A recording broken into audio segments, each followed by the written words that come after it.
इस current affairs funda में आप सभी का स्वागत है। मैं हूं आपके साथ अभिषेक शर्मा और आज के इस वीडियो सेशन में हम मई 4th वीक के सभी इंपॉर्टेंट करंट अफेयर्स एक साथ कवर करने वाले हैं। जो भी एस्पिरेंट्स हमारे डेली करंट अफेयर्स नहीं देख पाए हैं वो इस वीडियो के माध्यम से अपने 4th वीक के सभी करंट अफेयर्स एक साथ कवर कर पाएंगे। इस सेशन को शुरू करने से पहले आप सभी को बताना चाहूँगा, यदि आप हमारे daily current affairs PDF, weekly PDF, monthly PDF और हर महीने के banking and economic awareness PDF चाहते हैं तो करंट अफेयर्स फंडा का 1 ईयर मेंबरशिप प्लान आप ज्वाइन कर सकते हैं, जिसका लिंक आपको वीडियो के डिस्क्रिप्शन में या फिर फर्स्ट कमेंट में मिल जाएगा। आपको बता दें, इस 1 ईयर मेंबरशिप प्लान के तहत जितना भी हमारा पीडीएफ कंटेंट है वो हम आपको 1 साल तक के लिए प्रोवाइड कराते हैं, जिसे आप डाउनलोड कर सकते हैं, प्रिंट आउट भी निकलवा सकते हैं। इसके लिए चाहे तो आप करंट अफेयर्स फंडा ऐप को यूज़ कर सकते हैं या फिर अपने लैपटॉप या सिस्टम की मदद से वेब लॉगिन भी कर सकते हैं। कोई भी आपका एग्जाम हो, बैंकिंग, एसएससी, रेलवे या फिर स्टेट पीसीएस, जहाँ पर भी जनरल अवेयरनेस या करंट अफेयर्स पूछे जाते हैं, सभी एग्जाम्स के लिए हमारा पीडीएफ कंटेंट काफ़ी यूज़फुल है। और अब तो आपको हमारी इस करंट अफेयर्स फंडा ऐप पर हम फ्री क्विज़ भी अवेलेबल करा रहे हैं और इन्हें आप अटैम्प्ट कर सकते हैं। और यदि आप हमारा 1 ईयर मेंबरशिप प्लान लेते हैं तो इसमें हम आपको कैटेगरी वाइज क्विज़ भी साथ में प्रोवाइड कराते हैं। तो एक बार अगर आपने हमारे करंट अफेयर्स पढ़ लिए, उसके बाद इन क्विज़ को अटैम्प्ट किया, तो यकीन मानिए आपका करंट अफेयर्स सेक्शन काफ़ी स्ट्रॉन्ग हो जाएगा और आप काफ़ी अच्छा स्कोर कर पाएंगे अपने जनरल अवेयरनेस सेक्शन में। फिलहाल समर सेल एक्टिव है, 10% ऑफ आपको हमारे स्कोर्स पर मिल जाएगा। कूपन कोड रहेगा समर। आपको करना क्या है, वीडियो के डिस्क्रिप्शन में या फिर फर्स्ट कमेंट में एक लिंक मिलेगा, उस पर क्लिक करना है, हमारे करंट अफेयर्स फंडा ऐप को इंस्टॉल करना है और वहाँ पर जनरल अवेयरनेस कोर्स आपको दिख जाएगा, उस पर क्लिक करना है और आप बाय करते समय, जब पेमेंट करते समय ये कूपन कोड अप्लाई करेंगे तो आपको डिस्काउंट मिल जाएगा। बाकी गूगल प्ले स्टोर पर अगर आप हमारी ऐप को ओपन करते हैं तो रिव्यू देख सकते हैं, किस तरह से एस्पिरेंट्स के लिए काफ़ी हेल्पफुल रहा है, सिलेक्शंस एस्पिरेंट्स ने लिए हैं। चलिए फिर करते हैं शुरुआत इस वीडियो सेशन की। When is Vaisakh celebrated? Vaisakh कब मनाया जाता है? सही आंसर ऑप्शन ए है, day of the full moon in May. आपको जानना चाहिए कि जो वैसाख है ये फुल मून के दिन मनाया जाता है मई के महीने में, और बुद्धिस्ट के लिए पूरे वर्ल्ड में सबसे पवित्र दिन ये होता है। तो 22 मई को तो ये Cambodia, Malaysia, Myanmar, Singapore, Thailand में ऑब्जर्व किया गया, वहीं 23 मई को इंडोनेशिया, श्रीलंका में मनाया जा रहा है। आपको बता दें, जो वैसाख डे है ये वही दिन है जब 500 मिलियन एगो 623 BC में बुद्धा का जन्म हुआ था, और इसी दिन बुद्धा ने एनलाइटमेंट प्राप्त की और इसी दिन बुद्धा 80th ईयर में पास्ट अवे हो गए। ठीक है, तो 3 महत्वपूर्ण जो पड़ाव हैं बुद्धा की लाइफ के, वो इसी दिन से संबंधित हैं। When is the international day to end obstetric fistula observed? अंतर्राष्ट्रीय प्रसूति नाल व्रण समाप्ति हेतु दिवस कब मनाया जाता है? सही आंसर ऑप्शन बी है, 23 मई। आपको जानना चाहिए कि international day to end obstetric fistula ये 23 मई को मनाया जाता है। इस साल 2024 में इसका थीम रहेगा breaking the cycle preventing fistula world wide. आपको जानना चाहिए जो ऑब्स्टेट्रिक फिस्टुला है, इसमें क्या होता है, जो बर्थ कैनाल और ब्लैडर है या फिर रेक्टम है उसके बीच में एक होल हो जाता है, तो यूरिन फेसेस संबंधित काफ़ी सारी दिक्कतें इसमें हो जाती हैं। ये बहुत गंदी बीमारी होती है। वर्ल्ड टर्टल डे की अगर हम बात करते हैं, 23 मई को ये सेलिब्रेट किया जाता है। What is the name of the new Taiwan president who took over the charge recently? Taiwan के नए राष्ट्रपति का क्या नाम है जिन्होंने हाल ही में कार्यभार संभाला है? ऑप्शंस आपके सामने है। सही आंसर ऑप्शन ए है, लाई चिंग ते। दे लाई चिंग ते, जिन्हें विलियम लाई भी बोला जाता है, ये रिपब्लिक ऑफ चाइना यानी कि ताइवान के 8th प्रेसिडेंट बने हैं और साई इंग वेन को ये सक्सीड कर रहे हैं। अगर पीपल्स रिपब्लिक ऑफ चाइना होगा तब तो जो मेनलैंड चाइना है वो होगा, अगर रिपब्लिक ऑफ चाइना इसका मतलब ताइवान है। आपको बता दें 3rd मेंबर हैं डेमोक्रेटिक प्रोग्रेसिव पार्टी के, DPP के, जो कि प्रेसिडेंट के पद पर पहुंचे हैं। Amul dairy has started selling fresh milk in which country in partnership with Michigan milk producers association? Amul dairy ने मिशिगन मिल्क प्रोड्यूसर्स एसोसिएशन के साथ साझेदारी में किस देश में दूध सप्लाई शुरू की है? सही आंसर ऑप्शन ए है, यूनाइटेड स्टेट्स। देखिए, इंडिया की जो लार्जेस्ट डेयरी कोऑपरेटिव है अमूल, इसने फ्रेश मिल्क सेल करना स्टार्ट कर दिया है और भी डेयरी संबंधित जो प्रोडक्ट्स हैं यूनाइटेड स्टेट्स में, और इसके लिए इसने पार्टनरशिप की है एक वहाँ की पुरानी local cooperative body Michigan milk producers association MMPA के साथ। आपको बता दें, जो Gujarat cooperative milk marketing federation है GCMMF, ठीक है, गुजरात में है, और जो भी अपने डेयरी प्रोडक्ट्स हैं उनको अमूल ब्रांड के तहत ये बेचती है। ठीक है, तो ये क्या करेगी, अब जो अमेरिका में ये फ्रेश मिल्क प्रोडक्ट्स हैं इनकी मार्केटिंग और ब्रांडिंग को हैंडल करेगी, वहीं जो MMPA है यानी कि मिशिगन मिल्क प्रोड्यूसर्स एसोसिएशन, ये प्रोक्योरमेंट और प्रोसेसिंग का कार्य संभालेगी। In which country was the world's tallest competitive swimming pool opened? विश्व का सबसे ऊंचा प्रतियोगी स्विमिंग पूल किस देश में खोला गया? सही आंसर ऑप्शन बी भूटान है। आपको जानना चाहिए कि वर्ल्ड का टॉलेस्ट कम्पिटिटिव स्विमिंग पूल ये थिम्पू भूटान में इनोग्रेट किया गया है, 2400 मीटर की एलिवेशन पर है। भूटान की बात करते हैं, कैपिटल थिम्पू है, किंग है सिग्मे खेसर नामग्याल वांगचुक, करेंसीज है भूटानीज नगल्ट्रम, इंडियन रूपी भी चलती है, और ऑफिशियल लैंग्वेज डोंगशा है। आपको जानना चाहिए यहाँ पर जो गंगखार फ्यूमसम है ये भूटान की हाईएस्ट पीक है और हाईएस्ट अनक्लाइम्ड माउंटेन है पूरे वर्ल्ड में। विच country was declared the host of the 2027 women's world cup? किस देश को 2027 महिला विश्व कप का मेजबान घोषित किया गया? ऑप्शंस आपके सामने हैं, सही आंसर ऑप्शन बी है ब्राज़ील। आपको जानना चाहिए कि ब्राज़ील को 2027 वीमेंस वर्ल्ड कप का होस्ट घोषित किया गया है फीफा कांग्रेस के द्वारा, और ब्राज़ील ने किन्हें बीट किया है? बेल्जियम, नीदरलैंड्स एंड जर्मनी, ये तीनों मिलकर जो है होस्ट करना चाहते थे, लेकिन ब्राज़ील ने इनको पीछे छोड़ दिया है और फर्स्ट साउथ अमेरिकन कंट्री बन गया है जो इस टूर्नामेंट को होस्ट करेगा। आपको बता दीजिए 2027 का फीफा वीमेंस वर्ल्ड कप है, ये 10th एडिशन रहने वाला है फीफा वीमेंस वर्ल्ड कप का। ये क्वाड्रेनियल इंटरनेशनल वीमेंस फुटबॉल चैंपियनशिप है, यानी कि 4 साल में एक बार होती है।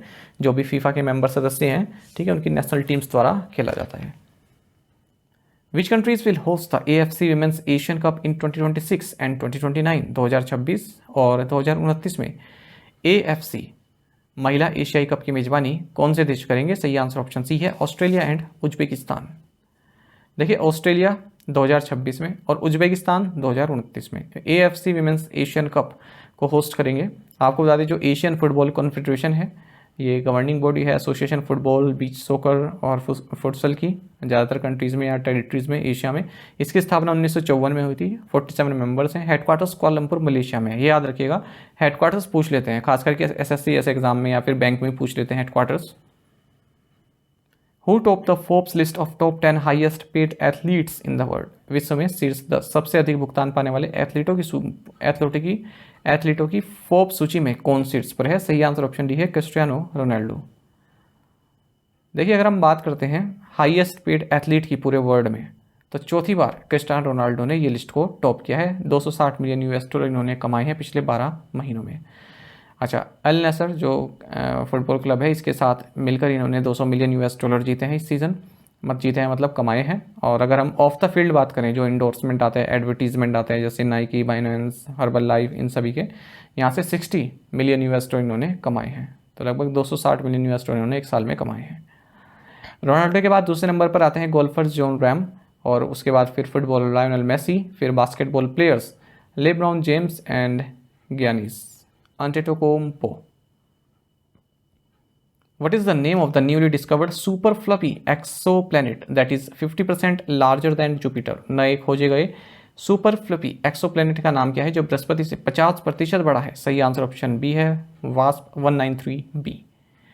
देखिए रिसर्चर्स ने एक सुपर फ्लफी एक्सोप्लैनेट को डिस्कवर किया है जो कि जुपिटर से 50% बड़ा है, और लेकिन जुपिटर के 1/7 वेट है इसका, ठीक है, और कॉटन कैंडी लाइक इसकी डेंसिटी है। और इस प्लैनेट का नाम रखा गया है वास्प 193b, और अर्थ से 1200 लाइट ईयर्स अवे इसको लोकेट किया गया है।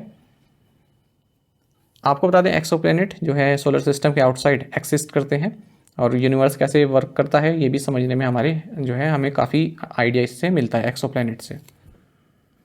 Which department signed MOU with the UNDP India on digitalization of vaccine cold chain management, capacity building and communication planning? किस विभाग ने वैक्सीन कोल्ड चेन प्रबंधन, क्षमता निर्माण और संचार योजना के डिजिटलीकरण पर UNDP इंडिया के साथ समझौता ज्ञापन पर हस्ताक्षर किए? सही आंसर ऑप्शन डी है department of animal husbandry and dairying. देखिए department of animal husbandry and dairying, ministry of fisheries, animal husbandry and dairying, इन्होंने एक मेमोरेंडम ऑफ अंडरस्टैंडिंग साइन किया है United Nations development programme UNDP India के साथ, और इसका मकसद रहेगा जो भी वैक्सीन कोल्ड चेन मैनेजमेंट है, कैपेसिटी बिल्डिंग और कम्युनिकेशन प्लानिंग, यानी कि इनका डिजिटलाइजेशन किया जाए। जो वैक्सीन कोल्ड चेन मैनेजमेंट है, कैपेसिटी बिल्डिंग है, कम्युनिकेशन प्लानिंग है, सबका डिजिटलाइजेशन किया जाए। तो ये इस MOU का मकसद है। Which two organisations signed memorandum of understanding to foster innovation in semiconductor industry? Semiconductor उद्योग में नवाचार को बढ़ाने के लिए किन दो ऑर्गेनाइजेशंस ने एक समझौता ज्ञापन पर हस्ताक्षर किए? सही आंसर ऑप्शन बी है फिक्की एंड IESA। देखिए federation of Indian chambers of commerce and industry यानी कि फिक्की और India electronics and semiconductor association IESC, इन्होंने एक मेमोरेंडम ऑफ अंडरस्टैंडिंग साइन किया है to promote innovation, support the semiconductor and electronics industry and strengthen supply chains. The MOU establishes a framework for long-term collaboration between the two organizations. Which country conducted a successful training launch of guided multi-launch rocket system Fateh 2? किस देश ने multi launch rocket system Fateh 2 का सफल परीक्षण किया है? सही answer option A है ईरान। आपको जानना चाहिए कि पाकिस्तान ने सक्सेसफुल ट्रेनिंग लॉन्च किया है guided multi launch rocket system जिसका नाम Fateh 2 है। आपको बता दें इसकी जो रेंज है ये 400 किलोमीटर तक की है। पाकिस्तान की बात करते हैं, कैपिटल इस्लामाबाद है, करेंसी है पाकिस्तानी रुपी, प्रेसिडेंट है आसिफ अली जरदारी, प्राइम मिनिस्टर है शहबाज शरीफ। What rank did NTPC secure globally at the ATD Best Awards 2024? NTPC ने ATD Best Awards 2024 में विश्व स्तर पर कौन सी रैंक हासिल की? सही आंसर ऑप्शन सी है 3rd रैंक। देखिए NTPC ने यहाँ पर 3rd रैंक हासिल की है ग्लोबली ATD बेस्ट अवार्ड्स 2024 में, और इंडियन कंपनीज हैं उनमें हाईएस्ट रैंक इसकी रही है। जो ATD बेस्ट अवार्ड्स हैं इनको association for talent development USA द्वारा इस्टेब्लिश किया गया है, और लर्निंग एंड डेवलपमेंट के फील्ड में जिन कंपनीज ने काफ़ी अच्छा कार्य किया है उन्हें अवार्ड दिए जाते हैं। तो NTPC ने 3rd रैंक हासिल की है। Shriram housing finance limited will be sold to which entity for ₹4630 crore. Shriram housing finance limited को 4630 करोड़ रुपए में किस कंपनी को बेचा जाएगा? सही आंसर ऑप्शन बी है वारबर्ग पिनकस। देखिए जो श्रीराम फाइनेंस लिमिटेड है इसने अप्रूव कर दिया है कि इसकी जो housing finance subsidiary Shriram housing finance limited, इसे वारबर्ग पिनकस को बेचा जाएगा 4630 करोड़ रुपए में। और जो वारबर्ग पिनकस है ये इसमें जो इसे जो एक्वायर करेगी अपनी मैंगो क्रेस्ट इन्वेस्टमेंट जो कंपनी है इससे जो है इसके थ्रू एक्वायर करेगी। What type of assault rifle is the Indian army receiving from Indo Russian rifle private limited? भारतीय सेना को Indo Russian rifles private limited से किस प्रकार की असॉल्ट राइफलें मिलनी शुरू हुई? ऑप्शंस आपके सामने हैं और सही आंसर ऑप्शन ए रहेगा AK-203। आपको जानना चाहिए कि इंडियन आर्मी को रशियन AK-203 असॉल्ट राइफल्स मिलनी शुरू हो गई हैं, और 27,000 राइफल्स यहाँ पर इंडियन आर्मी को हैंडओवर की गई हैं इंडो रशियन जॉइंट वेंचर के द्वारा, जिसे कोरबा उत्तर प्रदेश में इस्टेब्लिश किया गया था। 1 मिनट वेट कीजिएगा फ्रेंड्स।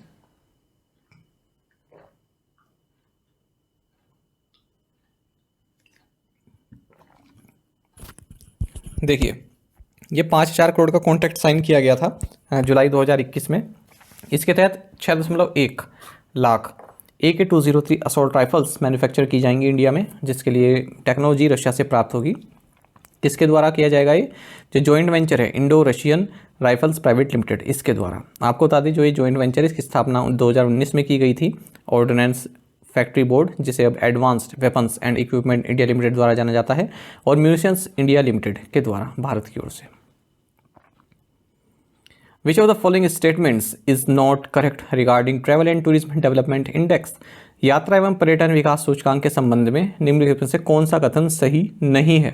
नहीं बताना है आपको। तो पहला देखते हैं, इंडिया वॉज रैंक 39। दूसरा है US टॉप द इंडेक्स। तीसरा है Mali rank last at 119। Japan is the only Asian country in top 10। तो सही आंसर ऑप्शन डी रहेगा, Japan is the only Asian country in top 10। तो ये वाला ऑप्शन सही नहीं है, डी वाला। ऊपर के जो ABC है ये सही है।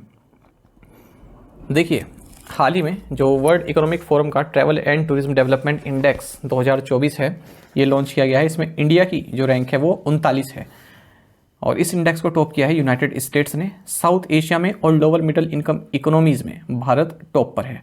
सबसे लास्ट 119वीं रैंक पर माली है। तो एक इसी पैराग्राफ से जो है आपके 3-4 क्वेश्चन निकल कर आ जाते हैं। ये याद रखिएगा किसने लॉन्च किया? वर्ल्ड इकोनॉमिक फोरम ने। अच्छा आपको बता 2021 में भारत की रैंक 54वीं थी। ये भी आपको जानना चाहिए, जिन इंडेक्स में भी ये आपको पता चल जाए कि पिछले साल जब या पिछली बार जब ये लॉन्च किया गया था तब कितनी रैंक थी। ठीक है, 2 साल में एक बार ये इंडेक्स निकलता है। तो 54वीं रैंक थी 2021 में भारत की।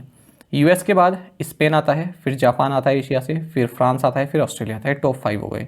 अगर हम टॉप 10 में देखें, फिर जर्मनी आता है 6th पोजीशन पर, 7th पे UK, 8th पे चाइना एशिया से, 9th पर इटली, 10th पर स्विट्जरलैंड। तो जापान इकलौती कंट्री है एशिया से टॉप 10 में। ये स्टेटमेंट गलत है, क्योंकि चाइना भी आप देख सकते हैं और जापान दोनों देख सकते हैं। 2 कंट्रीज है एशिया से।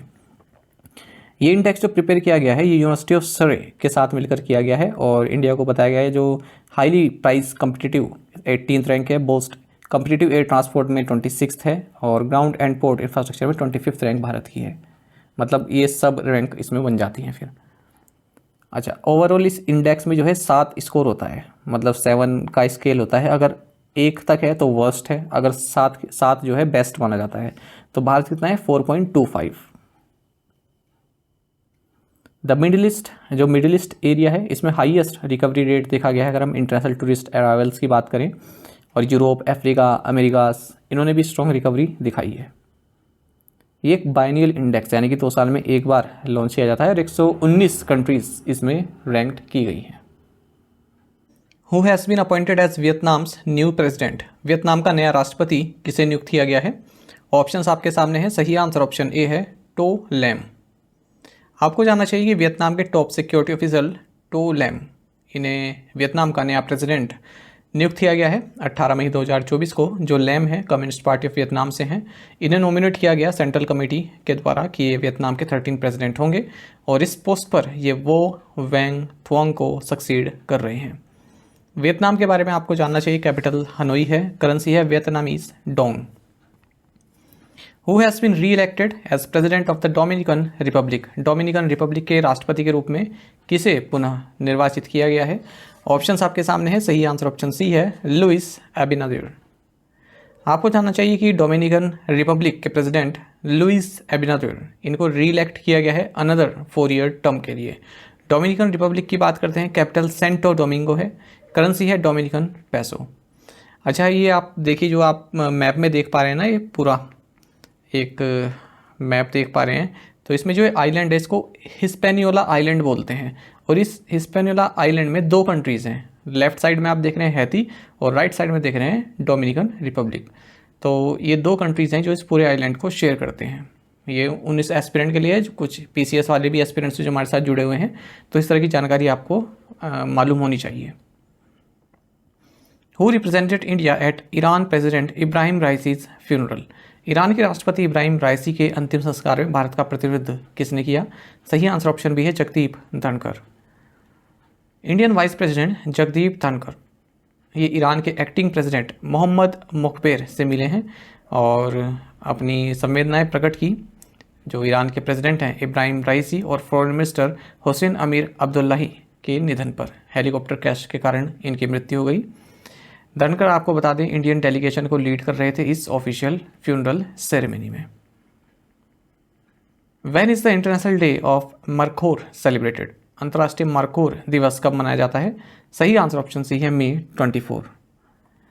देखिए इंटरनेशनल डे ऑफ मरखोर ये 24 मई को मनाया जाता है। मरखोर जिसे कैप्रा फैल्कोनेरी बोलते हैं, ये ऐसी स्पीसीज़ है जो कि माउंटेनियस रीजन पर पाई जाती है सेंट्रल एंड साउथ एशिया में, खास करके Afghanistan, India, Pakistan, Tajikistan, Turkmenistan और उज्बेकिस्तान में।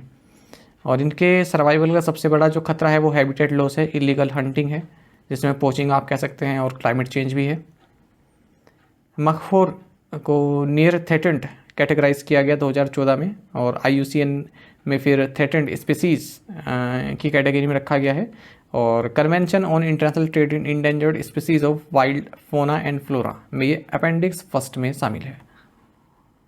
विच countries have announce to recognise Palestinian state? किन देशों ने फ़लस्तीनी राष्ट्र को मान्यता देने की घोषणा की? सही आंसर ऑप्शन बी है आयरलैंड, नॉर्वे एंड स्पेन। देखिए आयरलैंड, नॉर्वे एंड स्पेन इन्होंने अनाउंस किया है कि हम 28 मई से पैलेस्तीन को एक अलग राष्ट्र के तौर पर दर्जा देंगे। नॉर्वे के प्राइम मिनिस्टर जोनास गार स्टोर हैं, आयरलैंड के प्राइम मिनिस्टर साइमन हैरिस हैं और स्पेन के प्राइम मिनिस्टर पेड्रो सैंचेज हैं। वहीं पैलेस्तीन प्रेसिडेंट महमूद अब्बास हैं। Where did the world para athletics championships take place where Deepthi Jeevanji won the gold medal? विश्व पैरा एथलेटिक्स चैंपियनशिप कहाँ हुई जहाँ दीप्ति जीवनजी ने स्वर्ण पदक जीता? सही आंसर ऑप्शन ए है कोबे, जापान। देखिए दीप्ति जीवनजी ने गोल्ड मेडल जीता है। 55.07 सेकेंड्स का इन्होंने समय लिया women's 400 metre T20 category race में। और बात कर रहे हैं हम वर्ल्ड पैरा एथलेटिक्स चैंपियनशिप हुई कोबे, जापान में हुआ है। इस तरह से फर्स्ट इंडियन बन गई है जिन्होंने गोल्ड जीता है ट्रैक इवेंट्स में किसी भी वर्ल्ड चैंपियनशिप में। T20 कैटेगरी जो है इसमें पैरा एथलेटिक्स में ये उन एथलीट्स के लिए होती है जो इंटेलेक्चुअल इम्पेयरमेंट होते हैं। Which former West Indian cricketer has been appointed as Afghanistan's bowling consultant for upcoming T20 world cup. West Indies के किस पूर्व क्रिकेटर को आगामी T20 विश्व कप के लिए अफगानिस्तान का गेंदबाजी सलाहकार नियुक्त किया गया है? ऑप्शंस आपके सामने है, सही आंसर ऑप्शन डी रहेगा ड्वेन ब्रेवो। देखिए अफगानिस्तान क्रिकेट बोर्ड ने former West Indian allrounder Dwayne Bravo को बॉलिंग कंसल्टेंट नियुक्त किया है नेशनल टीम के लिए T20 वर्ल्ड कप से पहले। ब्रेवो आपको बता दें लीडिंग विकेट टेकर है T20 क्रिकेट में, 625 विकेट लिए हैं। इसके अलावा ब्रेवो जो है चेन्नई सुपर किंग्स जो टीम है IPL की उसके भी बॉलिंग कोच रहे हैं। Which PSU has been conferred the ATD Best Awards 2024 for its strategic approach to talent development driving business results? किस PSU को व्यावसायिक परिणामों को लेकर प्रतिभा विकास के रणनीतिक दृष्टिकोण के लिए ATD Best Awards 2024 से सम्मानित किया गया है? सही आंसर ऑप्शन डी है पावर ग्रिड।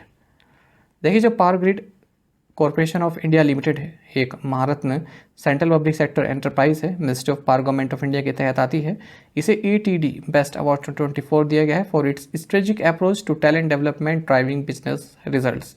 पावर ग्रिड की बात करते हैं, हेडक्वार्टर्स गुरुग्राम हरियाणा में है, CMD है इसके रविंद्र कुमार त्यागी।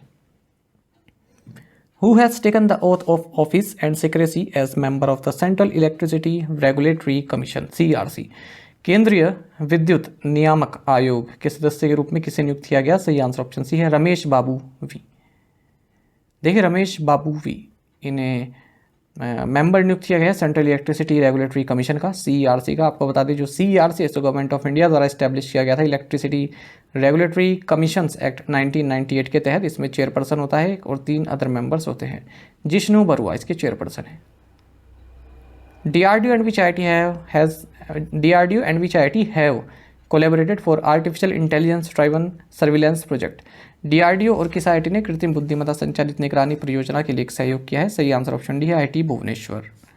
आपको जानना चाहिए defence research and development organisation यानी कि DRDO ने Indian institute of technology IIT Bhubaneswar के साथ कोलैबोरेट किया है for artificial intelligence driven surveillance and other projects.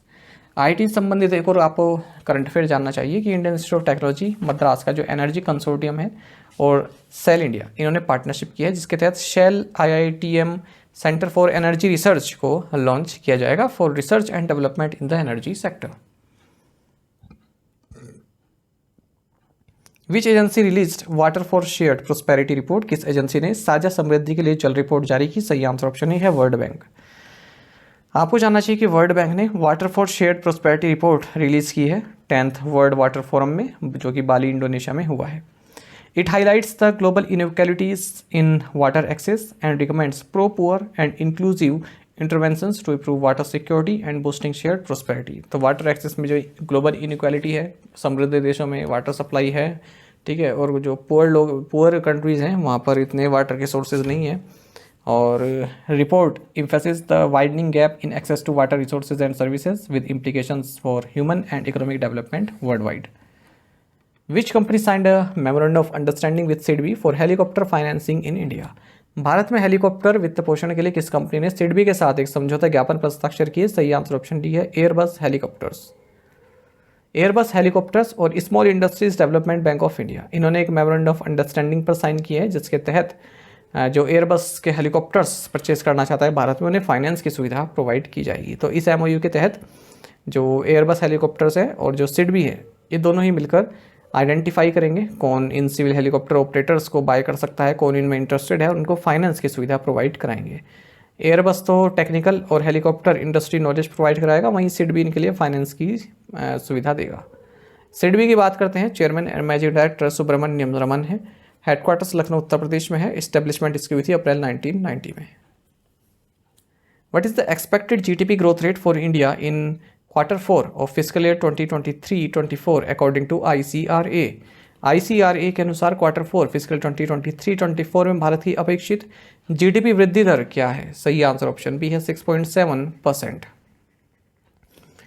आपको जानना चाहिए जो GDP ग्रोथ है वो 4 क्वार्टर जो है 6.7% रहने वाली है फिजिकल 24 के 4th क्वार्टर में, और फिजिकल 24 के 3rd क्वार्टर में 8.4% ये रही थी, ऐसा ICRA ने कहा है। Gross value added GVA growth ये 5.7% रहेगी फोर्थ क्वार्टर में फिजिकल 24 के, थर्ड क्वार्टर में 6.5% थी। साथ ही बताया कि जो गैप है GDP और GVA के बीच में ये लगभग 100 बेसिस पॉइंट्स का रह सकता है फोर्थ क्वार्टर में। अगर हम फुल ईयर की बात करें फिजिकल 2024 के, तो ICRA कह रहा है कि GDP 7.8% रहेगी, GVA ग्रोथ 7% रहेगी। RITES limited signed a contract with which country to supply 200 broad gauge passenger coaches. पूछ रहे हैं कि राइट्स लिमिटेड ने 200 ब्रॉड गेज यात्री कोच की आपूर्ति के लिए किस देश के साथ एक अनुबंध पर हस्ताक्षर किए। सही आंसर ऑप्शन डी है बांग्लादेश। देखिए राइट्स लिमिटेड ने कॉन्ट्रैक्ट साइन किया है बांग्लादेश रेलवेज के साथ, जिसके तहत 200 broad gauge passenger carriage provide कराएगा भारत बांग्लादेश को। ठीक है। The export arm of Indian railways RITES has won the 111.26 million US$ contract funded by European investment bank through a global competitive bidding process. तो इसके लिए कॉन्ट्रैक्ट मिला था राइट्स लिमिटेड को 111.26 मिलियन US$ का यूरोपियन इन्वेस्टमेंट बैंक से। Rights की बात करते हैं, हेडक्वार्टर्स गुरुग्राम में है, CMD राहुल मित्तल है। What is the name of the 100 octane premium fuel exported by IOCL to Sri Lanka? IOCL द्वारा श्रीलंका को निर्यात किए गए 100 ऑक्टेन प्रीमियम ईंधन का नाम क्या है? सही आंसर ऑप्शन ए है XP100। देखिए इंडियन ऑयल कॉर्पोरेशन लिमिटेड ने अपना फर्स्ट एवर कंसाइनमेंट श्रीलंका को भेजा है, जो कि 100 ऑक्टेन प्रीमियम फ्यूल है, जिसका नाम XP100 है। आपको बता दें जो XP100 है इसको डोमेस्टिकली डेवलप किया गया है और इंडियन ऑयल की जो इंडिजिनियस ऑक्टामैक्स टेक्नोलॉजी है उसको यूज़ किया गया है। एंटीनोक प्रॉपर्टीज़ हैं इसमें और इंजन परफॉर्मेंस को बढ़ाता है, एक्सेलरेशन फास्ट करता है, ड्राइविलिटी को स्मूथ बनाता है और फ्यूल इकोनॉमी इंप्रूव करता है। How much dividend did the RBI approve for the central government for the financial year 2023-24? वित्तीय वर्ष 2023-24 के लिए RBI ने केंद्र सरकार को कितना लाभांश स्वीकृत किया है? ऑप्शंस आपके सामने हैं। सही आंसर ऑप्शन डी है 2.11 लाख करोड़ रुपीज़। आपको जानना चाहिए कि रिजर्व बैंक ऑफ इंडिया ने 2.11 लाख करोड़ रुपीज़ का dividend pay out central government के लिए अप्रूव किया है 2023-24 के लिए, जो कि डबल है 2022-23 के डिविडेंड पे आउट से। तो 2022-23 में 87,416 करोड़ रुपए का था, यानी कि अब फिजिकल ईयर 24 में 141% ज़्यादा dividend RBI government of India को दे रहा है। तो ये डिसीजन लिया गया है central board of directors of the RBI की जो 608वीं मीटिंग नहीं मुंबई में यहाँ, और ये गवर्नर शक्तिकांत दास की अध्यक्षता में हुई है। आपको बता दें अब ये डिविडेंड मिलने से सेंट्रल गवर्नमेंट का जो टारगेट है फिजिकल डेफिसिट टारगेट जो है 5.1% ऑफ GDP फॉर फिजिकल 25, इसको अचीव करने में आसानी रहेगी। RBI बोर्ड ने ये भी डिसाइड किया है कि हम कंटिजेंसी रिस्क बफर CRB इसको 6.5% कर देंगे 6% से बढ़ाकर। Contingency risk buffer is a specific provision fund kept by the central bank primary to be use during any unexpected and unforeseen contingency. तो ये जो एक जो सरप्लस RBI के पास होता है उसका कुछ हिस्सा RBI जो है अपने पास रख लेती है, ताकि भविष्य में कोई किसी तरह का रिस्क हो जाए, किसी तरह की आपदा टाइप आ जाए, ठीक है, तो वहाँ पर यूज़ किया जा सके, उसको बोलते हैं कंटिजेंसी रिस्क बफर। तो मान लीजिए 100 रुपये का सरप्लस है तो 100 का 6.5% RBI ने अपने पास रख लिया, ये कहने का मतलब है। अच्छा, RBI को कहाँ से पैसा मिलता है? डिविडेंड पे आउट जो देती है सरकार को, तो RBI के कई सारे जरिए हैं जहाँ से RBI पैसे कमाता है। तो RBI के पास जो सरप्लस आता है उसमें से कुछ RBI अपने पास रख लेता है, अपने जो खर्चे वगैरह हैं उनको पूरा करने के लिए, ठीक है, कंटिजेंसी के लिए रख लेता है, बाकी जो है सरकार को दे देता है। तो इसमें से जो मेन सरप्लस है RBI के पास वो जो फाइनेंशियल मार्केट के ऑपरेशन होते हैं वहाँ से आता है, जैसे फॉरेन एक्सचेंज में बाय करना, सेल करना, ठीक है, साथ ही गवर्नमेंट सिक्योरिटीज़ जो ये होल्ड करके रखता है उससे भी इनकम इसकी आती है। और अगर हम बात करें डिपॉजिट विद अदर बैंक्स या सेंट्रल बैंक्स या फिर बैंक फॉर इंटरनेशनल सेटलमेंट्स, और central bank also earns from lending to banks for very short tenures and management commission on handling the borrowings of state governments and the central government. तो देखिए जो भी borrowings हैं state government की और central government की उनको manage करता है RBI, और बैंक्स को भी पैसा देता है शॉर्ट टेन्योर के लिए, उस पर इंटरेस्ट जो है पाता है। तो ये सभी कमाई का जरिया है RBI के लिए, ये आपको मालूम होनी चाहिए। When is world football day celebrated? विश्व फुटबॉल दिवस कब मनाया जाता है? ऑप्शंस आपके सामने हैं। सही आंसर ऑप्शन डी है May 25। आपको जानना चाहिए कि 25 मई को वर्ल्ड फुटबॉल डे सेलिब्रेट किया जा रहा है। आपको बता दें 2024 में 100th एनिवर्सरी है फर्स्ट इंटरनेशनल फुटबॉल टूर्नामेंट की, जिसमें कि सभी रीजन का रिप्रेजेंटेशन हुआ था, और ये बात है 25 मई 1924 की। समर ओलंपिक गेम्स पेरिस के दौरान। तो 100th एनिवर्सरी है यहाँ पर, इसीलिए वर्ल्ड फुटबॉल डे 25 मई को मनाया जा रहा है। 7 मई 2024 को यानी कि इसी साल जनरल असेंबली ने एक रेजोल्यूशन पास किया था जिसमें कहा गया कि 25 मई को वर्ल्ड फुटबॉल डे मनाया जाएगा। साथ ही आपको जानना चाहिए 25 से 31 मई 2024 के बीच international week of solidarity with the peoples of non self governing territories ये भी सेलिब्रेट किया जा रहा है। What are the military drills called that China conducted around Taiwan? चीन द्वारा ताइवान के आसपास आयोजित सैन्य अभ्यास का क्या नाम है? सही आंसर ऑप्शन सी है, जॉइंट स्वॉर्ड 2024A। आपको जानना चाहिए कि चाइना ने ताइवान को चारों ओर से घेरा हुआ है, एक एक्सरसाइज कर रहा है इसके पूरे चारों तरफ। जो भी वाटर बॉडीज़ हैं, नवल वेसल्स अपने लेकर गया है, मिलिट्री एयरक्राफ्ट लेकर गया है, एक तरह का वार गेम्स यहाँ पर कर रहा है। और मकसद यह है कि ताइवान में जो नए प्रेसिडेंट आए हैं लाई चिंग-ते, इन्होंने कहा है हम अपनी डेमोक्रेसी को डिफेंड करेंगे। तो ये चाइना को अच्छी नहीं लगी है और चाइना जो है पनिश करना चाहता है इस तरह की एक्सरसाइज से। चाइना आपको बता दें कम्युनिस्ट पार्टी द्वारा गवर्न किया जा रहा है 1949 से, और ताइवान को अपना पार्ट मानता है और ये भी कहता है कि हम इसको जो है अपने में शामिल कर लेंगे, भले इसके लिए हमें फोर्स का क्यों ना यूज़ करना पड़े। एक्सरसाइज का नाम है joint sword 2024A। Taiwan straight में ये संपन्न हो रही है। Tejas Sirse broke the men's 110 metre hurdles national record while winning gold at the Motonet GP series, whose record did he break? Tejas Sirse ने मोटोनेट जीपी श्रृंखला में स्वर्ण पदक जीतकर पुरुषों की 110 मीटर बाधा दौड़ का राष्ट्रीय रिकॉर्ड तोड़ दिया। उन्होंने किसका रिकॉर्ड तोड़ा? सही आंसर ऑप्शन डी है, सिद्धांत थिंगलया।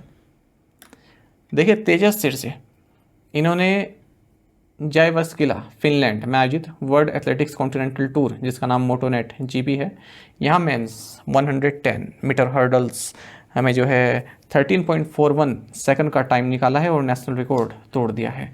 आपको बता दें किस साल के सिरसे ने रिकॉर्ड तोड़ा है? सिद्धांत थिंगलया का, जिनका समय था 13.48 सेकेंड्स का। ये 2017 में इसको सेट किया गया था रिकॉर्ड को। हु वोन कैसाब्लैंका चेस टूर्नामेंट? कैसाब्लैंका शतरंज टूर्नामेंट किसने जीता? सही आंसर ऑप्शन बी है, मैग्नस कार्लसन। देखिए मैग्नस कार्लसन आप जानते हैं नॉर्वे के चेस प्लेयर हैं। इन्होंने कैसाब्लैंका चेस वेरिएंट टूर्नामेंट जीता है और 4 प्लेयर ये टूर्नामेंट था, उसमें टॉप पर रहे हैं। और हुआ कहाँ पर है ये? कैसाब्लैंका मोरक्को में। हिकारू नाकामुरा यूनाइटेड स्टेट्स के ये रनर अप रहे हैं, यानी कि दूसरे नंबर पर रहे हैं। इंडिया के विश्वनाथन आनंद तीसरे नंबर पर रहे। Who won 106th PGA championship 2024? 106वीं PGA championship 2024 किसने जीती? सही आंसर ऑप्शन डी है, जेंडर सेफले। देखिए जेंडर सेफले इन्होंने 106th PGA चैंपियनशिप जीत ली है। ब्रायसन डी चैंपियो को इन्होंने पीछे छोड़ा है। ये टूर्नामेंट आपका केंटकी यूनाइटेड स्टेट्स में खेला गया। जो अलेक्जेंडर हैं ये अमेरिकन प्रोफेशनल गोल्फर हैं और PGA टूर में खेलते हैं। PGA टूर बेसिकली क्या है? जो यूनाइटेड स्टेट्स और नॉर्थ अमेरिका है पूरा, उसमें जो प्रोफेशनल गोल्फ टूर्स होते हैं उनको ऑर्गेनाइज करता है। What is the name of the 15-year-old Indian weight lifter who clinch gold eight world youth weight lifting title with world record? विश्व रिकॉर्ड के साथ विश्व युवा भारोत्तोलन खिताब जीतने वाले 15 वर्षीय भारतीय भारोत्तोलक का नाम क्या है? सही आंसर ऑप्शन डी है, प्रीति स्मिता भोई। आपको जानना चाहिए 15 साल की हैं प्रीति स्मिता भोई। ये फर्स्ट इंडियन या फर्स्ट लिफ्टर बन गई हैं हमारे देश से, जिन्होंने क्लीन एंड जर्क में वर्ल्ड रिकॉर्ड अपने नाम किया है और विमेंस 40 kg इवेंट जीत लिया है world youth championship Lima Peru में। प्रीति स्मिता की अगर हम बात करें तो ये उड़ीसा से आती हैं। इन्होंने 57 kg स्नैच में और 76 kg क्लीन एंड जर्क में उठाए, टोटल 133 kg इन्होंने उठाया है। 3 गोल्ड मेडल्स इन्होंने इसमें जीते हैं, स्नैच, क्लीन और जर्क, और टोटल परफॉर्मेंस इनकी काफ़ी दमदार रही है। इंडियन लिफ्टर्स ने यहाँ पर 3 गोल्ड जीते हैं, 3 सिल्वर जीते हैं और 5 ब्रॉन्ज मेडल्स जीते हैं। तो महत्वपूर्ण क्वेश्चन है, प्रीति स्मिता भोई नाम याद रखिएगा। Who clinch the gold medal in the men's shot put at the world para athletics championship in Kobe Japan? Japan के कोबे में विश्व पैरा एथलेटिक्स चैंपियनशिप में पुरुषों के शॉटपुट में स्वर्ण पदक किसने जीता? सही आंसर ऑप्शन सी है, सचिन सर्जेराव खिलाड़ी। देखिए पैरा एथलेटिक्स में अगर हम बात करें तो भारत के सचिन सर्जेराव खिलाड़ी, इन्होंने गोल्ड मेडल जीता है मेंस शॉटपुट में। World para athletics championship Kobe Japan में ये हुई है। तो इन्होंने एक नया एशियन रिकॉर्ड भी बनाया है 16.30 मीटर के थ्रो के साथ F46 कैटेगरी में इन्होंने पार्टिसिपेट किया है। Raining Paralympics champion Sumit Antil, इन्होंने F64 javelin throw world title जो है अपना डिफेंड किया यानी कि जीता है। और थंगावेलु मरियप्पन, इन्होंने गोल्ड मेडल जीता है हाई जंप में। और एकता भयान, इन्होंने क्लब थ्रो में गोल्ड मेडल जीता है। Which club won 2023-24 UEFA Europa League? 2023-24 UEFA Europa League किस क्लब ने जीती? सही आंसर ऑप्शन बी है एटलांटा। देखिए 2023-24 यूईएफए यूरोपा लीग ये 53rd सीजन था। यूरोप का जो सेकेंडरी क्लब फुटबॉल टूर्नामेंट है यूईएफए द्वारा ऑर्गेनाइज किया जाता है। और यूईएफए कप को यूईएफए यूरोपा कप अब बोलने लगे हैं, तो उस हिसाब से 15 सीजन ये रहा है। तो फाइनल खेला गया Aviva stadium Dublin Republic of Ireland में। और इटालियन साइड एटलांटा ने जर्मन साइड बेयर लेवरकुसन को 3-0 से हराकर अपना पहला यूरोपियन टाइटल जीता है। ये फुटबॉल के जो टूर्नामेंट होते हैं काफ़ी महत्वपूर्ण होते हैं। तो इनको जैसे आप मंथली PDF पढ़ते हैं, मंथली वीडियो देखते हैं ना, तो जितने भी फुटबॉल के कब आपके पास आते हैं इनमें कन्फ्यूजन भी हो जाता है।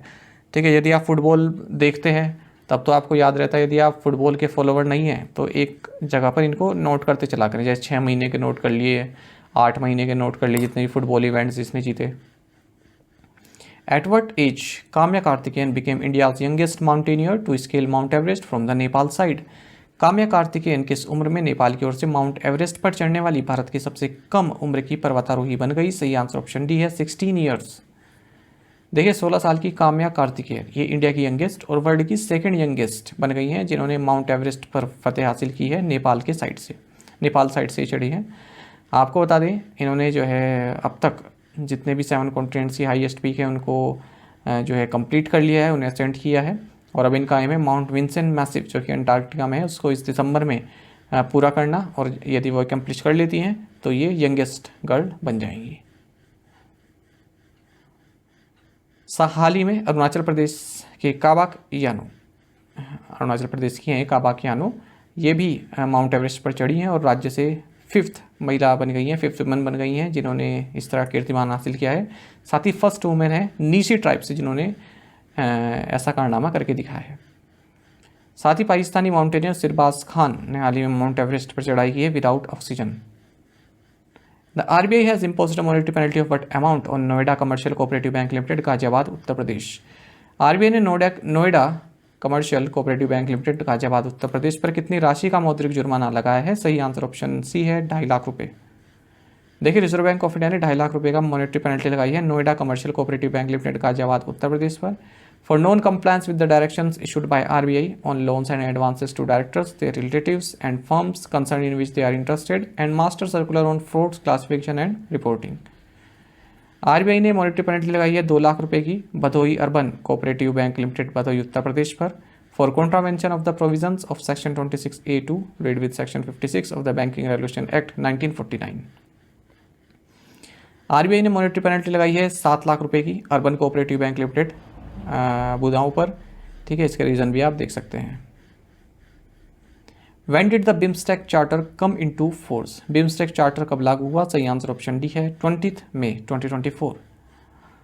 देखिए Bay of Bengal initiative for multi sectoral technical and economic cooperation जिसे आप BIMSTEC कहते हैं, अब ये नए मेंबर्स और ऑफिसर्स के लिए ओपन हो चुका है क्योंकि हाल ही में इसका जो फर्स्ट चार्टर है वो अस्तित्व में आ गया है, लागू हो गया है 20 मई 2024 से।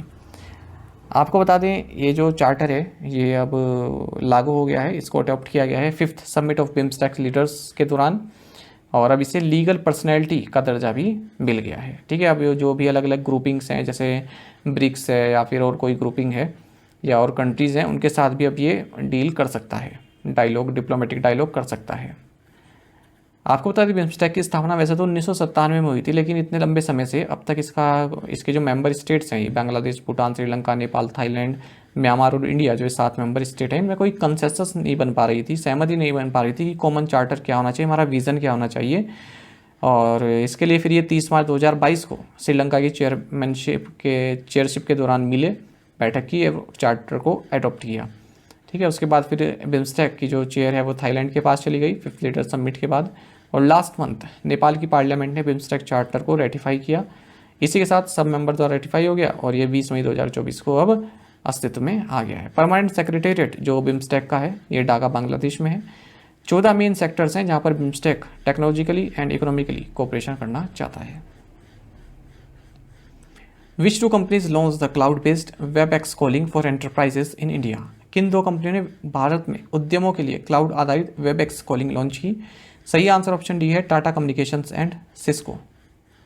देखिए टाटा कम्युनिकेशंस एंड सिस्को इन्होंने डिसाइड किया है कि इंडिया का जो कॉलिंग मार्केट है वो लगभग 300 से 400 मिलियन US$ की रेंज में है और ये जो ग्रो कर रहा है ये 10 to 12% CAGR की दर पर जो है ग्रो कर रहा है। तो इसके लिए अब इन्होंने क्या किया है, दोनों ने मिलकर वेबएक्स कॉलिंग सोल्यूशन लॉन्च किया है। तो इसका मतलब क्या है, जो भी स्मॉल एंड मीडियम एंटरप्राइजेस हैं, ठीक है, उनको माइग्रेट कराया जाएगा ऑन प्रीमाइज फ़ोन सिस्टम से ग्लोबल क्लाउड कॉलिंग सिस्टम पर, ताकि अच्छी कनेक्टिविटी उनको मिल सके, बेटर नेटवर्क कोलैबोरेशन एक्सपीरियंस उनको मिल सके। Who has been featured on the list of Global Disruptors 2024 by Deadline Hollywood Magazine? Deadline Hollywood पत्रिका द्वारा ग्लोबल डिसरप्टर्स 2024 की सूची में किसे शामिल किया गया है? सही answer option D Deepika Padukone है।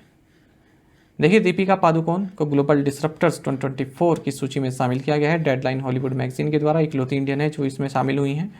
इस लिस्ट में उन सेलिब्रिटीज़ को जो है जगह दी जाती है जिन्होंने सिग्निफिकेंट कंट्रीब्यूशन दिया है एंटरटेनमेंट इंडस्ट्री को ग्लोबली।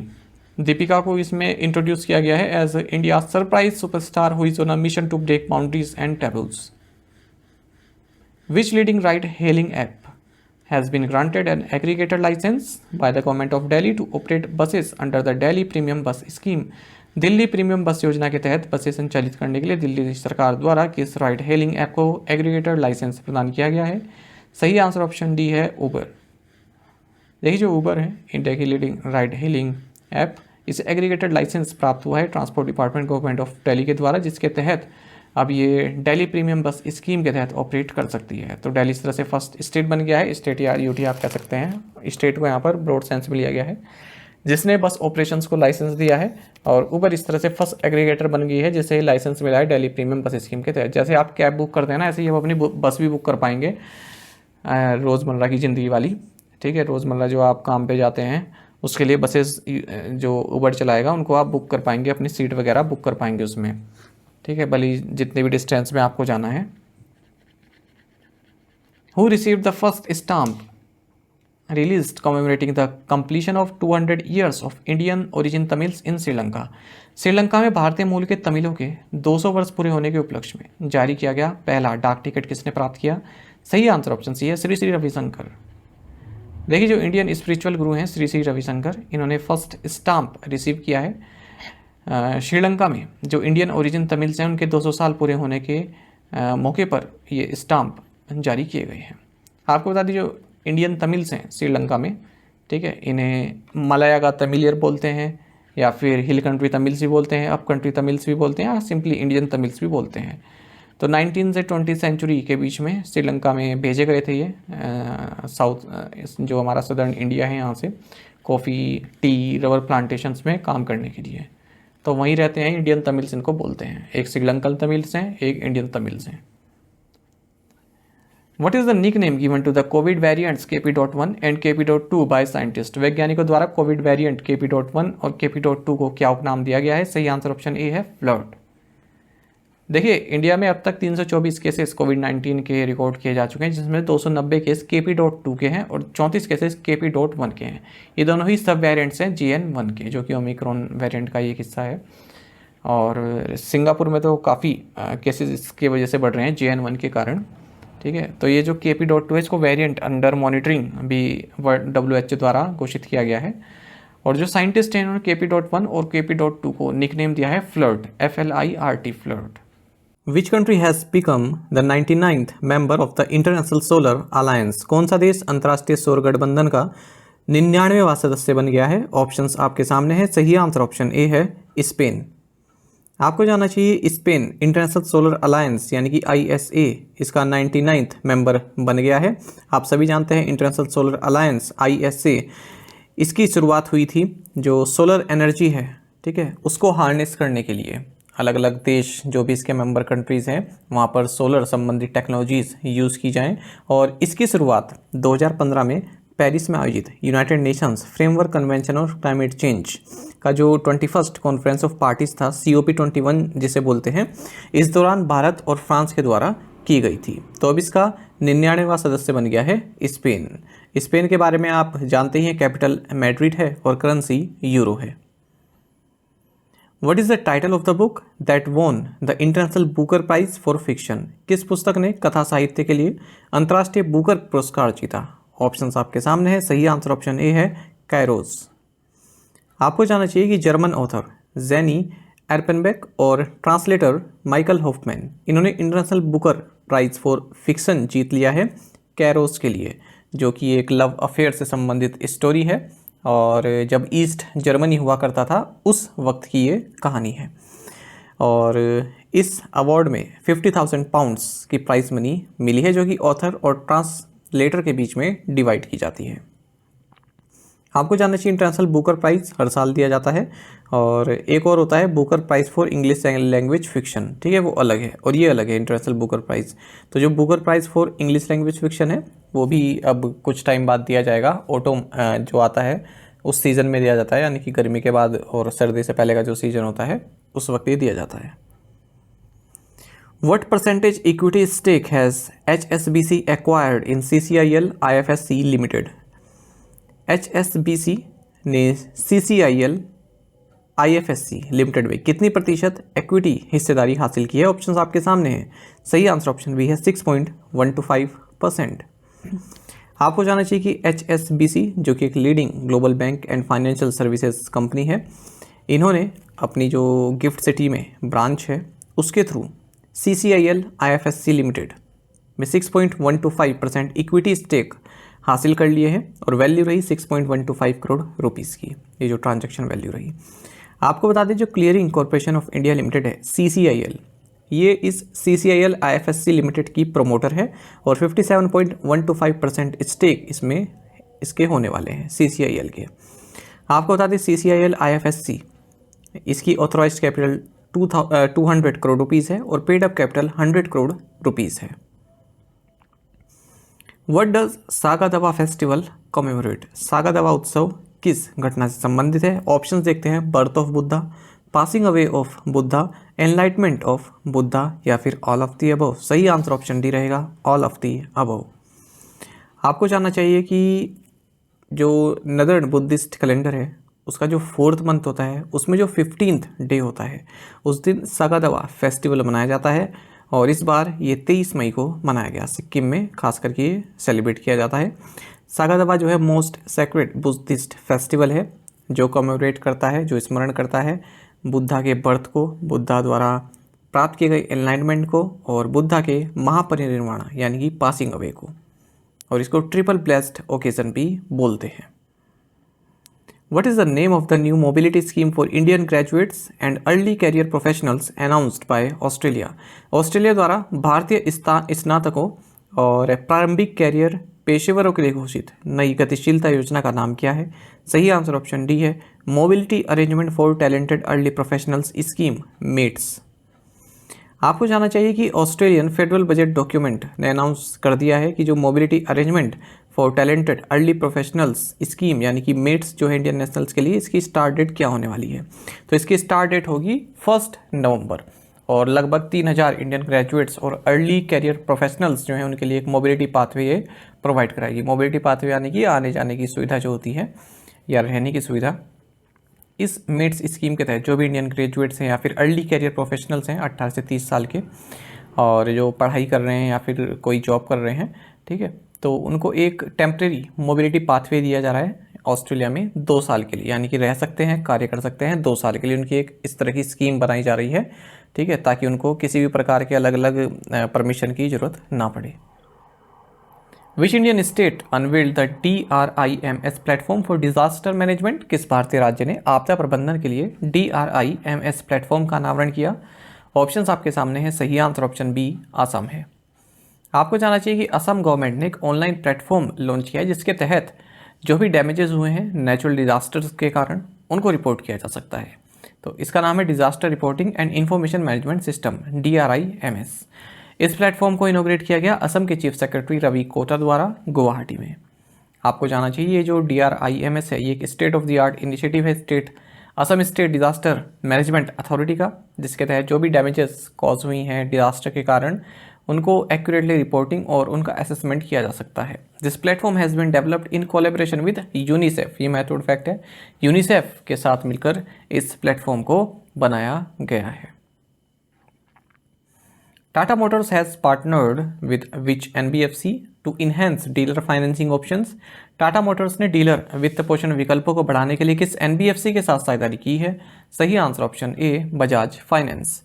आपको जानना चाहिए कि टाटा मोटर्स की जो सब्सिडरीज हैं, टाटा मोटर्स पैसेंजर व्हीकल और टाटा पैसेंजर इलेक्ट्रिक मोबिलिटी, इन दोनों ने ही कोलैबोरेट किया है बजाज फाइनेंस के साथ, ताकि जो इलेक्ट्रिक व्हीकल डीलर्स हैं या फिर जो पैसेंजर्स हैं, ठीक है, उनको जो है supply chain finance solution provide की जा सके, यानी कि उनके लिए फाइनेंस की सुविधा प्रोवाइड की जा सके, मिनिमम कोलेट्रल पर उनको पैसा दिया जा सके ताकि वो टाटा मोटर्स के जो व्हीकल हैं उनको खरीद सकें। What does NASA's pre fire mission stand for? NASA के प्री फायर मिशन का क्या अर्थ है? सही आंसर ऑप्शन ए रहेगा polar radiant energy in the far infrared experiment. अब देखिए, अगर मैं इसको इस तरह से क्वेश्चन ना कराऊं, बल्कि मैं आपको कुछ और क्वेश्चन बनाऊं और इस तरह से ये पूरी डिटेल में आपको बता दूं, तो अभी तो आप यहाँ पर प्री फायर पढ़ लेंगे, दूसरी लाइन में देखिए प्री फायर की फुल फॉर्म, ठीक है। अब यहाँ पर ऑप्शन देखिए, जब एग्जाम में आता है तो आप कंफ्यूज हो जाते हैं जब इस तरह की फुल फॉर्म वर्क की बात आती है। अब देखिए, पहला जो ऑप्शन है polar radiant energy in the far infrared experiment, और आप इसमें डी वाला देखिए पोलर रेडिएशन, तो पहले वाले में क्या है पोलर रेडिएंट और चौथे वाले में क्या है पोलर रेडिएशन, बाकी सब सेम है। तो यहीं पर कन्फ्यूजन होता है, मैं जल्दी जल्दी में पढ़ तो लेते हैं पर हमें याद नहीं रहता फिर जाके रेडिएंट था या फिर रेडिएशन था। तो देखिए, नासा ने जो है 2 क्लाइमेट सैटेलाइट्स ऑर्बिट में लॉन्च करनी है नासा को, उनमें से पहली लॉन्च कर दी है, उससे संबंधित हमारा क्वेश्चन है। और ये जो सैटेलाइट्स हैं इनको इस तरह से डिज़ाइन किया गया है कि अर्थ के पोल पर हीट एमिशन को स्टडी किया जा सके। ये सैटेलाइट्स नासा के प्री फायर यानी कि polar radiant energy in the far infrared experiment mission से संबंधित हैं, और इनको रॉकेट लैब्स का जो इलेक्ट्रॉन रॉकेट है इसके द्वारा लॉन्च किया गया है माहिया न्यूजीलैंड से। लोकेशन याद रखिए, न्यूजीलैंड से लॉन्च किया गया इनको। अच्छा, इसमें प्री फायर मिशन में 2 शू बॉक्स साइज क्यूब सैटेलाइट्स हैं, क्यूब सेट्स जिन्हें कहते हैं, और ये हीट जो भी एमिट होती है उसको जो है मेज़र करेंगे, जो हमारे मोस्ट रिमोट रीजन या फिर कोल्डेस्ट रीजन है जो हमारे पोल हैं, पोल एरिया से। और इस मिशन को जॉइंटली डेवलप किया जा रहा है नासा और यूनिवर्सिटी ऑफ विस्कॉन्सिन मेडिसन के द्वारा। इन 2 सैटेलाइट्स का नाम है, पहले का नाम है रेडी एम प्री फायर, दूसरा का नाम है pre fire and ice. Data collection by the mission will help researchers in predicting how earth ice seas and weather will change in warming world, यानी कि जैसे जैसे अब ग्लोबल वार्मिंग बढ़ रही है तो कैसे आइस सीज और वेदर किस तरह से जो है चेंज होंगे, इस बारे में स्टडी की जाएगी। और जो ये second pre fire cube set है इसको लॉन्च किया जाएगा कुछ ही दिन में, आने वाले दिन में, और 30 दिन तक इनको ऑब्जर्व किया जाएगा और लगभग 10 महीने का ये मिशन रहेगा। Which of the following has been conferred the Economic Times HR World Future Ready Organization Award 2024-25? निम्नलिखित में से किसे the Economic Times HR world future ready organisation award 2024-25 से सम्मानित किया गया है? सही आंसर ऑप्शन बी NHPC है। आपको जाना चाहिए NHPC जो कि इंडिया की प्रीमियर हाइड्रो पावर कंपनी है, इसे the Economic Times HR world future ready organisation award 2024-25 दिया गया है। The award has been given to NHPC in recognition of its preparedness in the areas of upskilling of employees, environmental, social and governance। ये जो ESGS की full form आपको पता होनी चाहिए, environmental, social and governance, ठीक है। बाकी रीज़न आप देख लेना, केवल इतना महत्वपूर्ण है NHPC को ये अवार्ड मिला है। What is the amount of the monetary penalty imposed by RBI on Hero FinCorp Limited? RBI ने Hero FinCorp Limited पर कितना मौद्रिक जुर्माना लगाया? सही आंसर ऑप्शन डी है 3,10,000 रुपीज़। देखिए, जो रिजर्व बैंक ऑफ इंडिया है इसने 3,10,000 रुपीज़ की मॉनेटरी पेनल्टी लगाई है हीरो फिनकॉर्प लिमिटेड पर। This penalty has been imposed for non compliance with certain provisions of the non banking financial company, systemically important non-deposit taking company and deposit taking company, Reserve Bank Direction 2016 issued by RBI relating to Fair Practices Code. Which state has mandated 33% reservation for women in all outsourced jobs. किस राज्य ने सभी outsource नौकरियों में महिलाओं के लिए 33% आरक्षण अनिवार्य कर दिया है? सही आंसर ऑप्शन बी कर्नाटक है। आपको जानना चाहिए कर्नाटक ने एक ऑर्डर इशू किया है जिसके तहत जो आउटसोर्स्ड गवर्नमेंट कॉन्ट्रैक्ट जॉब्स हैं उनमें रिजर्वेशन दिया जाएगा और जो महिलाएं हैं उनको 33% जो है रिजर्वेशन उनको दिया जाएगा इन पोस्ट पर। आउटसोर्स मतलब जो टेम्प्रेरी होती है, संविदा जिन्हें बोलते हैं। तो ये जो डिसीजन है कांग्रेस का जो मैनिफेस्टो था, असेंबली पोल्स जो हुए थे उसमें डिसीजन था, लिया गया था और उसको अब ये जो है पूरा कर रहे हैं। आपको बता दें राज्य में लगभग 75,000 से ज़्यादा एम्प्लॉयज़ आउटसोर्स्ड किए गए हैं, ठीक है, यानी कि बाहर से लिए गए हैं, टेम्प्रेरी हैं। और ग्रुप सी और डी पोस्ट में जैसे कि ड्राइवर्स, डेटा एंट्री ऑपरेटर्स, वहाँ पर इनको रखा जाता है, थर्ड पार्टी एजेंसीज द्वारा इनको रखा जाता है। Who won the Sharjah Challengers 2024 chess tournament? Sharjah challengers 2024 शतरंज टूर्नामेंट किसने जीता? सही आंसर ऑप्शन डी है दिव्या देशमुख। देखिए इंटरनेशनल मास्टर दिव्या देशमुख भारत से हैं, नागपुर से, ये चैंपियन बनी है शारजा चैलेंजर्स 2024 की। फाइनल राउंड में इन्होंने ड्रॉ खेला है लेया गैरेफोलिना के साथ ही 17 साल के बारदिया दानेश्वर जो कि ईरान से हैं, इन्हें शारजा मास्टर्स 2024 जीता है। Which Indian biopharmaceutical firm signed an exclusive licensing and supply deal with South Korean pharma firm Handok? किस भारतीय बायोफार्मास्यूटिकल फर्म ने दक्षिण कोरियाई फार्मा फर्म हैंडोक के साथ एक विशेष लाइसेंसिंग और आपूर्ति समझौते पर हस्ताक्षर किए हैं? सही आंसर ऑप्शन बी बायोकॉन है। आपको जानना चाहिए Bengaluru based biopharmaceutical firm Biocon, इसने एक exclusive licensing and supply deal sign की है South Korean pharma firm Handok के साथ। किस लिए? For commercialisation of chronic weight management drug liraglutide in the East Asian country, ठीक है। तो ये जो आपकी ड्रग है लीराग्लूटाइड, ठीक है, इसको साउथ कोरिया में जो है कमर्शलाइजेशन के लिए ये डील की गई है। तो इस एग्रीमेंट के तहत जो बायोकॉन है वो इस ड्रग को डेवलप करेगा, मैन्युफैक्चर करेगा, इसकी सप्लाई करेगा। वहीं जो हैंडोक है वो क्या करेगा, वो रेगुलेटरी अप्रूवल प्राप्त करेगा और इसका कमर्शलाइजेशन देखेगा साउथ कोरियन मार्केट में। What is the title of the film by FTI student Chidanand Naik that bagged the last Cinef Award for Best Short at 77th Cannes Film Festival in France? FTI छात्र चिदानंद नाइक की उस film का शीर्षक क्या है जिसने France में 77वें कांस फिल्म फेस्टिवल में बेस्ट शॉर्ट के लिए लास्ट सिनेफ अवार्ड जीता? सही आंसर ऑप्शन डी है Sunflowers were the first ones to know. देखिए Sunflowers were the first ones to know ये एक फिल्म है चिदानंद नाइक द्वारा, जो कि स्टूडेंट है film and television institute of India FTI के, और इन्हें कांस ला सिनेफ अवार्ड फॉर बेस्ट शॉर्ट प्राप्त हुआ है फ्रांस में आयोजित 77वें कांस फिल्म फेस्टिवल के दौरान। आपको बता दें ला सिनेफ ये एक ऑफिशियल सेक्शन है इस फेस्टिवल का, और जो न्यू टैलेंट्स हैं, ठीक है, उनको इनक्रेज करने के लिए बनाया गया है। जो भी फिल्म स्कूल्स हैं पूरे वर्ल्ड में, उनके द्वारा जो फिल्म बनाई जाती है उनको रिकॉग्नाइज किया जाता है। The current recognition comes 4 years after another FTI student film cat dog won an award at 73rd Cannes. इससे पहले भी FTI स्टूडेंट की एक फिल्म यहाँ पर जीत चुकी है 4 साल पहले। What award did Payal Kapadia's film all we imagine as light win at the 77th Cannes film festival? Payal Kapadia की film all we imagine as light ने 77वें कांस फिल्म फेस्टिवल में कौन सा पुरस्कार जीता? सही आंसर ऑप्शन सी है ग्रां प्री। आपको जानना चाहिए पायल कपाड़िया की all we imagine as light, इसे 77th कांस फिल्म फेस्टिवल में जो सेकंड हाईएस्ट अवार्ड होता है ग्रां प्री, ये मिला है। तो ये जो फिल्म है ये 2 केरला नर्सेस की जो है स्टोरी है, जो कि कंटेम्प्रेरी मुंबई में रह रही हैं, और ये पहली फिल्म अब बनी है 3 सालों में जिसने कांस में मेन कंपटीशन में पार्टिसिपेट किया है। इसमें इंडियन एक्ट्रेस हैं कांति कुशरुति, दिव्या प्रभा और छाया कदम। साथ ही आपको जानना चाहिए एक महत्वपूर्ण fact, American director Sean Baker's की एनोरा, इसे पाम डियोर पुरस्कार मिला है, जो कि कांस फिल्म का टॉप प्राइज होता है। इकलौती फिल्म जिसने अब तक पाम डियोर जीता है, इकलौती इंडियन फिल्म जिसने अब तक पाम डियोर जीता है, या फिर पहले से grand pre 2 festival international 2 film बोलते थे, तो ये अब तक जीता हुआ है चेतन आनंद की नीचा नगर ने 1946 में जीता था, ठीक है। और मृणाल सेन की जो डोमेस्टिक हेल्प ड्रामा फिल्म रही खारिज, इसे जूरी प्राइज मिला था 1983 में। ये थोड़ा हिस्ट्री हो गया।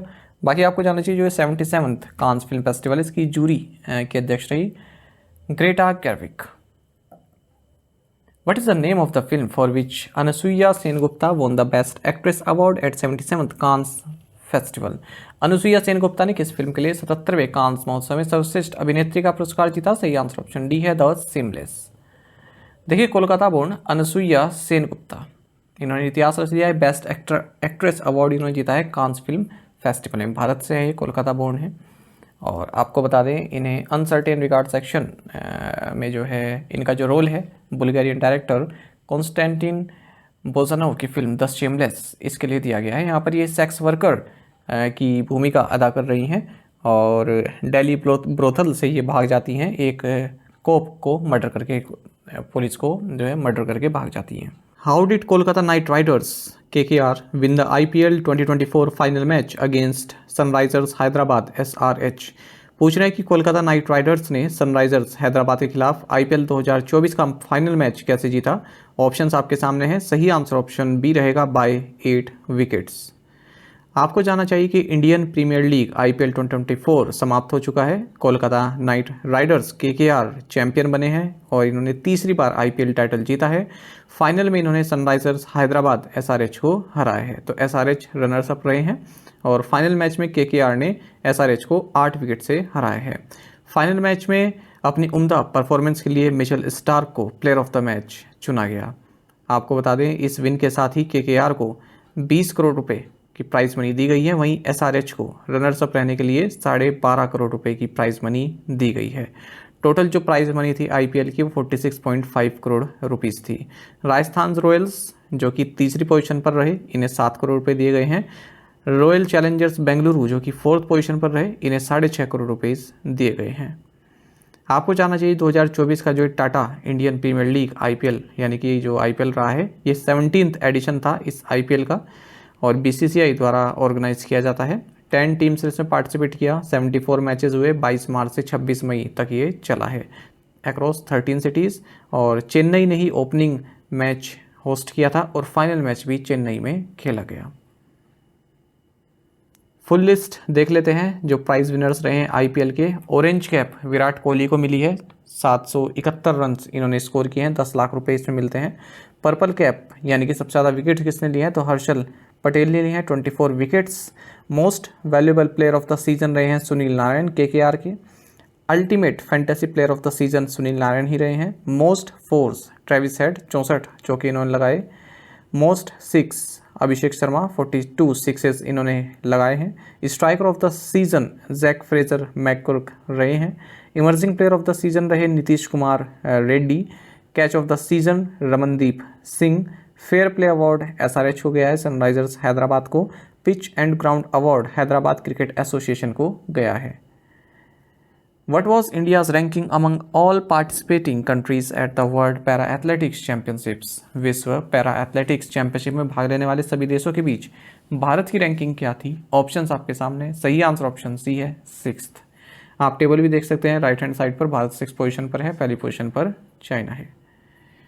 देखिए, जो ये वर्ल्ड पैरा एथलेटिक्स चैंपियनशिप हुई है कोबे जापान में, इसके आखिरी दिन भारत ने अपना 6ठा गोल्ड मेडल जीता जब सिमरन शर्मा ने विमेंस 200 मीटर T12 इवेंट में गोल्ड पदक पाया।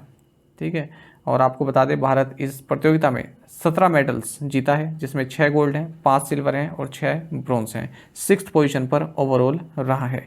ये भारत की बेस्ट एवर परफॉर्मेंस रही है। इससे पहले की जो परफॉर्मेंस थी वो 2023 का जो एडिशन हुआ था पेरिस में, वहाँ पर थी। तब भारत ने 10 मेडल्स जीते थे और केवल 3 ही गोल्ड जीत पाया था।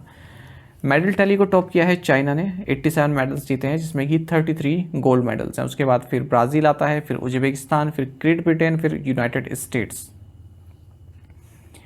भारत के और अगर हम गोल्ड विनर्स की बात करें, आपको जानना चाहिए Deepthi Jeevanji women's 400 metre T20 event में, Sachin Khilari men's shot put F46, Sumit Antil men's javelin F64 और Thangavelu Mariyappan men's high jump T63, Ekta Bhyan women's club throw F51। तो ये नाम आपको पता होने चाहिए कि किस गेम से संबंधित है, इन्होंने गोल्ड मेडल्स जीते हैं। Which country choose the name Remal for the cyclonic storm that recently made landfall between the coast of West Bengal and Bangladesh? हाल ही में पश्चिम बंगाल और बांग्लादेश के तटों के बीच आए चक्रवाती तूफान के लिए किस देश ने रेमल नाम चुना? सही आंसर ऑप्शन माफ़ कीजिएगा, सही आंसर इसमें कंट्रीज़ का नाम यहाँ पर ऑप्शन में होना चाहिए था। मैं एक्चुअली पहले क्वेश्चन बना रहा था कि क्या नाम है साइक्लोन जो आया है, पर फिर क्वेश्चन तो मैंने चेंज कर दिया, ऑप्शन बदलना भूल गया, माफ़ करना। आंसर इसका ओमान रहेगा। ठीक है, मैं पीडीएफ में इसको सही कर दूंगा। देखिए, एक काफ़ी जो है सीवियर साइक्लोनिक स्टॉर्म जिसका नाम रिमल है, ये हाल ही में वेस्ट बंगाल और बांग्लादेश के बीच का जो कोस्ट है वहाँ पर इसने अपनी दस्तक दी है। 135 किलोमीटर पर आवर की विंड्स यहाँ पर चली हैं। ये जो नेम है रिमल, इसका मतलब होता है सैंड अरबिक में, और ये नाम दिया गया है ओमान के द्वारा। ठीक है, तो यहाँ पर जो क्वेश्चन है इसमें ऑप्शंस इस तरह से सेट होने थे कि ओमान, इंडिया, पाकिस्तान या फिर बांग्लादेश। ठीक है, पहले मैं क्वेश्चन इस तरह से बना रहा था कि नाम क्या होना चाहिए, कि क्या नाम है जो अभी हाल ही में साइक्लोन आया है, फिर मैंने चेंज कर दिया, पर मैं ऑप्शन चेंज करना भूल गया।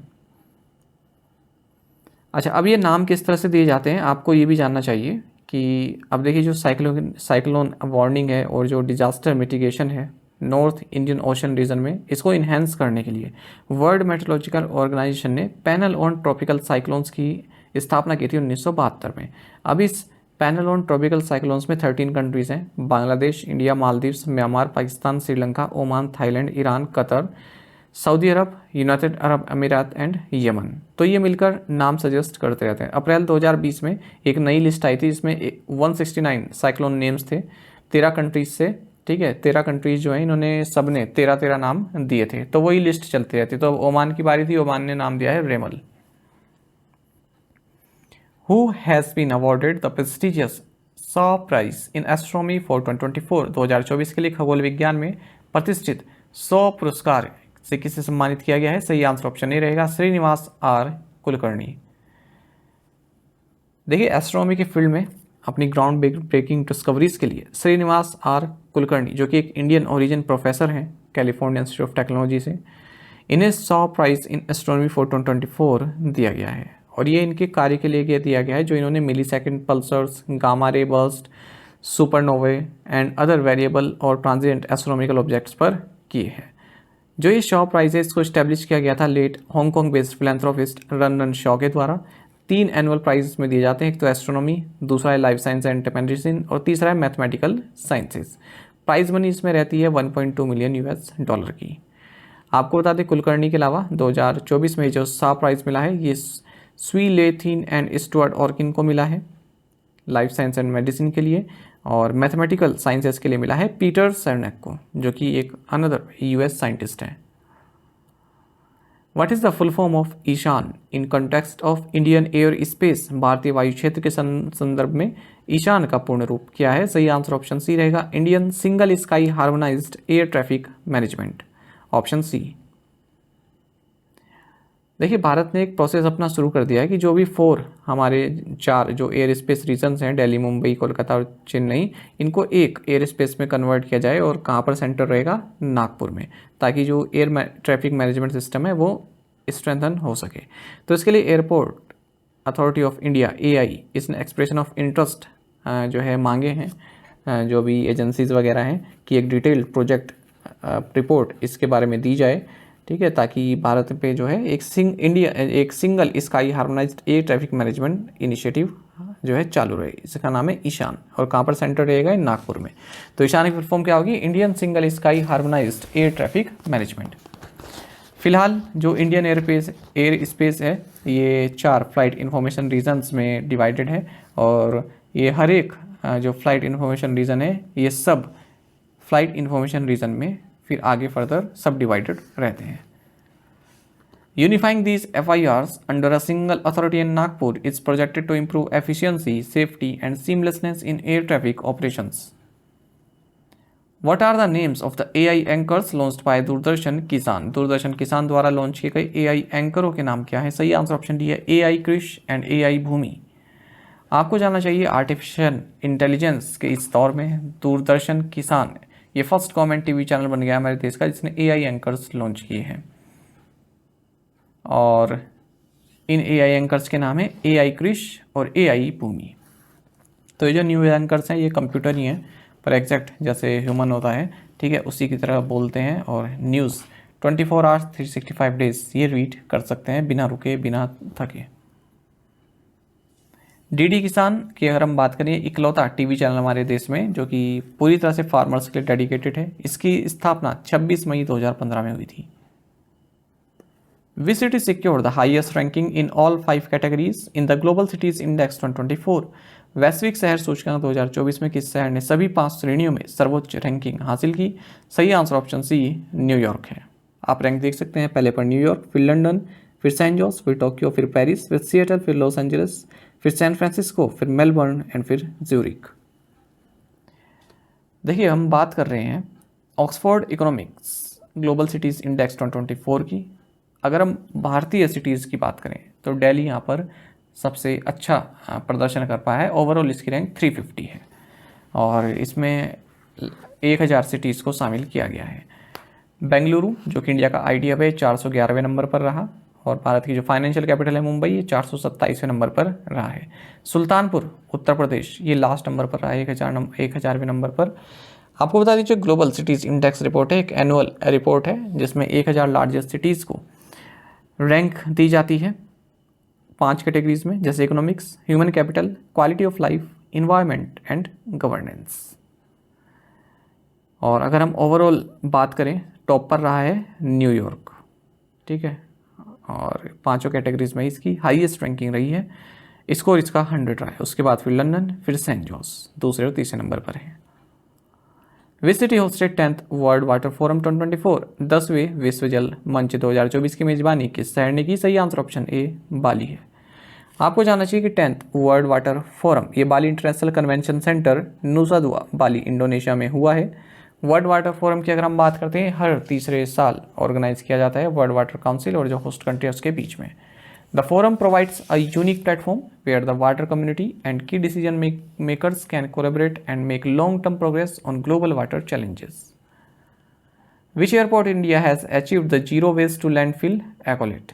भारत के किस हवाई अड्डे ने जीरो वेस्ट टू लैंडफिल सम्मान प्राप्त किया? सही आंसर ऑप्शन डी है तिरुवनंतपुरम इंटरनेशनल एयरपोर्ट। आपको जानना चाहिए कि तिरुवनंतपुरम इंटरनेशनल एयरपोर्ट जो कि केरल में है, ये फर्स्ट एयरपोर्ट बन गया हमारे देश का जिसे जीरो वेस्ट टू लैंडफिल एक्कोलेट प्राप्त हुआ है। एक्कोलेट मतलब सम्मान प्राप्त हुआ है। ये जो सम्मान है ये confederation of Indian industry centre of excellence for sustainable development द्वारा दिया गया है। तो इसका जो वेस्ट मैनेजमेंट है वो काफ़ी उच्च स्तर का रहा है, ठीक है, अच्छे से इन्होंने मैनेज किया है और 100% जो इनका प्लास्टिक वेस्ट है, ठीक है, उसको इन्होंने डाइवर्ट किया है। Which bank sold its entire 3.20% stake in Protein eGov Technologies for rupees 150 crore? किस बैंक ने प्रोटीन eGov टेक्नोलॉजीज में अपनी पूरी 3.20% हिस्सेदारी 150 करोड़ रुपए में बेच दी? सही आंसर ऑप्शन सी रहेगा HDFC बैंक। देखिए जो प्राइवेट सेक्टर लेंडर है HDFC बैंक, इसने 3.20% जो पूरा इसका स्टेक है प्रोटीन eGov टेक्नोलॉजीज में 150 करोड़ रुपए में बेच दिया है ओपन मार्केट ट्रांजैक्शन के द्वारा। तो टोटल जो शेयर्स थे ये 12,94,326 शेयर थे और मतलब अगर हम परसेंटेज में बात करें तो 3.20% स्टेक थे जिसने बेचे 150 करोड़ रुपए में। What is the name of the world's highest observatory that has been recently inaugurated? विश्व की सबसे ऊंची वेधशाला का क्या नाम है जिसका हाल ही में उद्घाटन किया गया? सही आंसर ऑप्शन डी रहेगा university of Tokyo Atacama observatory, TAO। देखिए university of Tokyo Atacama observatory TAO इसे हाल ही में इनोग्रेट किया है। ये बता दें ये वर्ल्ड की हाईएस्ट एस्ट्रोनॉमिकल ऑब्जर्वेटरी है, 18,500 फीट के एल्टीट्यूड पर स्थित है और इसने पीछे छोड़ दिया है एटाकामा लार्ज मिलीमीटर एरे जो कि 16,570 फीट की ऊंचाई पर है। अगर हम बात करें इसके डाय की तो 6.5 मीटर्स मेजर है इसका। और माउंट चेरनेंटोर जो कि चिली के एटाकामा डिजर्ट में यहाँ पर ये स्थित है। आपको बता दें जो एटाकामा डिजर्ट है ये one of the best location है अर्थ पर अगर हम एस्ट्रोनॉमिकल ऑब्जर्वेशन की बात करें, क्योंकि हाई एल्टीट्यूड है, लो ह्यूमिडिटी रहती है और क्लियर स्काइज यहाँ पर रहते हैं। अच्छा अगर हम मेजर ऑब्जर्वेटरीज की बात करें भारत में तो जॉइंट माइक्रोवेव रेडियो टेलीस्कोप है पुणे महाराष्ट्र में, कोडाईकनाल सोलर ऑब्जर्वेटरी है तमिलनाडु में और इंडियन एस्ट्रोनॉमिकल ऑब्जर्वेटरी है हैनले लद्दाख में। Who is the oldest Indian women to conquer Mount Everest? Mount Everest पर चढ़ने वाली सबसे उम्रदराज भारतीय महिला कौन है? सही आंसर ऑप्शन ए है ज्योति राठौर। देखिए ज्योतिरात्रे 55 साल की एक एंटरप्रेन्योर हैं, फिटनेस एंथुसियास्ट हैं मध्य प्रदेश से। ये ओल्डेस्ट इंडियन वुमन बन गई है जिन्होंने माउंट एवरेस्ट पर चढ़ाई की है और इन्होंने 6 साल पुराना रिकॉर्ड तोड़ दिया है संगीता बहल का।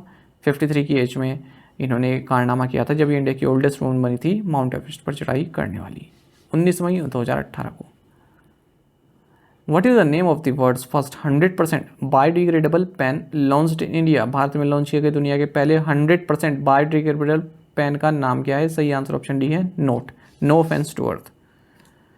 देखिए वर्ल्ड का फर्स्ट फुली बायोडिग्रेडेबल पेन जिसका नाम नोट है यानी कि नो ऑफेंस टू अर्थ, इसको लॉन्च किया गया है न्यू दिल्ली में सौरभ एच मेहता के द्वारा।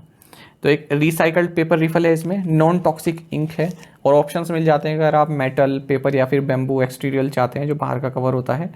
ठीक है, इससे क्या होगा, 0 प्लास्टिक वेस्ट इसमें जनरेट होता है और 25 से लेकर 500 रुपये तक का इसका प्राइस है और अभी जैसे जैसे वॉल्यूम बढ़ेगा तो 5 से 10 रुपये भी कंपनी जो है इसका प्राइस रखेगी। Which online food delivery platform has partnered with Shield for enhancing fraud prevention and detection capabilities? धोखाधड़ी की रोकथाम के लिए किस ऑनलाइन फूड डिलीवरी प्लेटफॉर्म ने शील्ड के साथ साझेदारी की है? ऑप्शंस आपके सामने है, सही आंसर ऑप्शन ए स्विगी है। आपको जानना चाहिए कि online food delivery platform Swiggy, इसने शील्ड जो कि एक device first risk AI platform है, इसके साथ पार्टनरशिप की है ताकि fraud prevention and detection capabilities बन सके। तो आप सभी जानते हैं कई तरह के जो है फ्रॉड होते रहते हैं, ये जो ऐप वगैरह हैं जैसे कोई प्रोमो कोड वगैरह हो गया, ठीक है, या फिर ओटीपी से संबंधित हो गया, तो इस तरह के जो फ्रॉड्स हैं उनसे बचा जा सके उसके लिए ये शील्ड के साथ इन्होंने पार्टनरशिप की है। What is the theme for the international day of United Nations peacekeepers in 2024? 2024 में संयुक्त राष्ट्र शांति रक्षकों के अंतर्राष्ट्रीय दिवस का विषय क्या है? ऑप्शंस आपके सामने है, सही आंसर ऑप्शन सी रहेगा, fit for the future building better together. आपको जानना चाहिए कि हर साल 29 मई को international day of United Nations peace keepers celebrate किया जाता है और ये डे उन सभी मैन एंड वुमेन को एक ट्रिब्यूट है जो United Nations peace keeping operations में अपना सहयोग दे रहे हैं। इवन कई लोगों ने तो अपनी जान तक गंवा दी है। आपको जानना चाहिए 2024 में इस डे का थीम रहेगा fit for the future building better together. महत्वपूर्ण फैक्ट आपको ये जानना चाहिए कि यूएन पीस कीपर्स जो होते हैं इन्हें ब्लू बेरेट्स या फिर ब्लू हेलमेट्स के नाम से भी जानते हैं क्योंकि अपने ऑपरेशन के दौरान ये ब्लू कलर का हेलमेट पहन के रखते हैं। फिलहाल Bangladesh is the largest contributor in the UN peace keeping missions. तो सबसे ज़्यादा लोग जो सहयोग दे रहे हैं United Nations peace keeping mission में वो बांग्लादेश से हैं। Who won the formula 1 Monaco grand prix? Formula 1 Monaco grand prix किसने जीता? ऑप्शंस आपके सामने है, सही आंसर ऑप्शन सी रहेगा, चार्ल्स लेक्लेर्क। आपको जानना चाहिए कि मोनाको ग्रां प्री ये चार्ल्स लेक्लेर्क ने जीता है। जो मिस्टर लेक्लेर्क है ये मोनाको के ही हैं रेसिंग ड्राइवर और स्कूडेरिया फेरारी के लिए फॉर्मूला 1 में रेसिंग करते हैं। In which country did the Asian Senior Championships take place where India's Deepa Karmakar bagged a gold medal? एशियाई सीनियर चैंपियनशिप किस देश में हुई जहां भारत के दीपा कर्माकर ने स्वर्ण पदक जीता? ऑप्शंस आपके सामने है, सही आंसर ऑप्शन सी है, उज्बेकिस्तान। आपको जानना चाहिए कि टॉप जिम्नास्ट दीपा कर्माकर ये फर्स्ट इंडियन बन गई हैं जिन्होंने एशियन सीनियर चैंपियनशिप्स में गोल्ड मेडल जीता है और विमेंस बोल्ड इवेंट में इन्होंने ये येलो मेडल यानी कि गोल्ड मेडल जीता है, स्वर्ण पदक जीता है।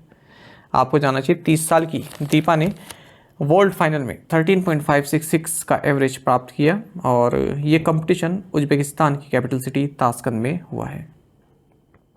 दीपा कर्माकर की अगर हम बात करें त्रिपुरा से आती हैं, फर्स्ट फीमेल जिम्नास्ट हैं इंडिया से जिन्होंने ओलंपिक्स में कम्पीट किया है। Which former Pakistan captain was named as an ambassador for the ICC Men's T20 World Cup 2024? Pakistan के किस पूर्व कप्तान को आईसीसी पुरुष T20 विश्व कप 2024 के लिए राजदूत के रूप में नामित किया गया? ऑप्शंस आपके सामने हैं, सही आंसर ऑप्शन भी रहेगा शाहिद अफरीदी। वेट कीजिएगा 1 मिनट।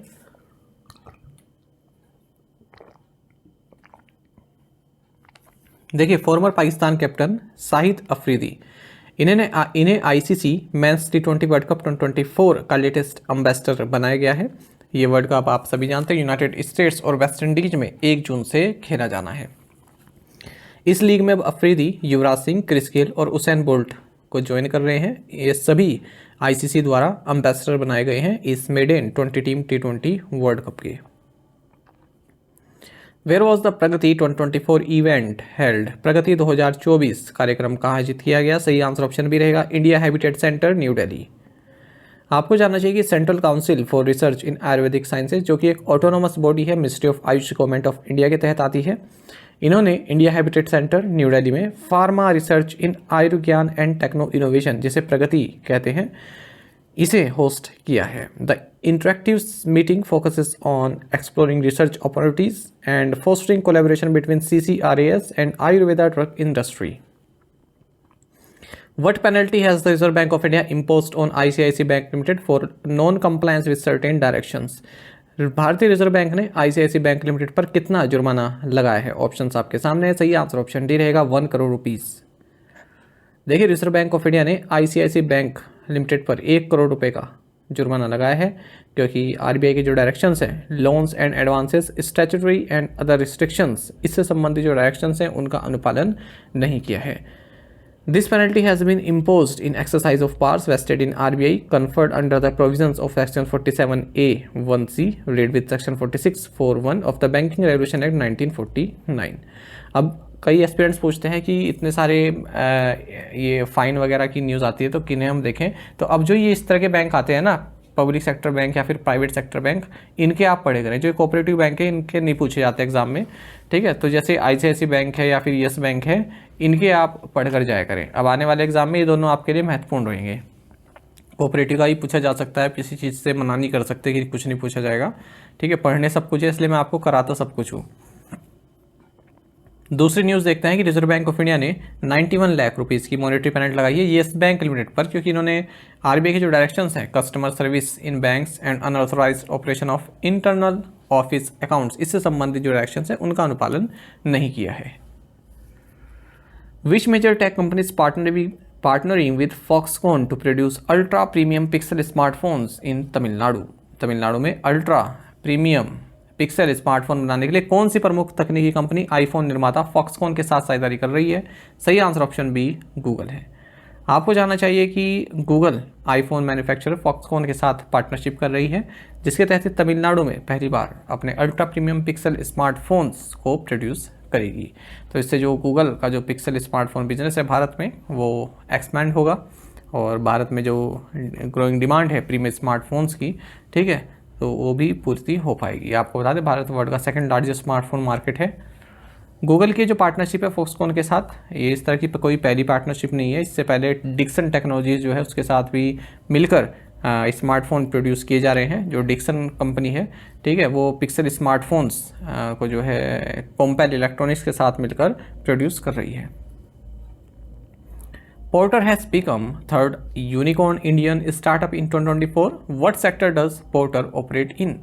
पूछ रहे हैं कि पोर्टर 2024 में तीसरा यूनिकॉर्न भारतीय स्टार्टअप बन गया। पोर्टर किस क्षेत्र में काम करता है? सही आंसर ऑप्शन सी है लॉजिस्टिक्स।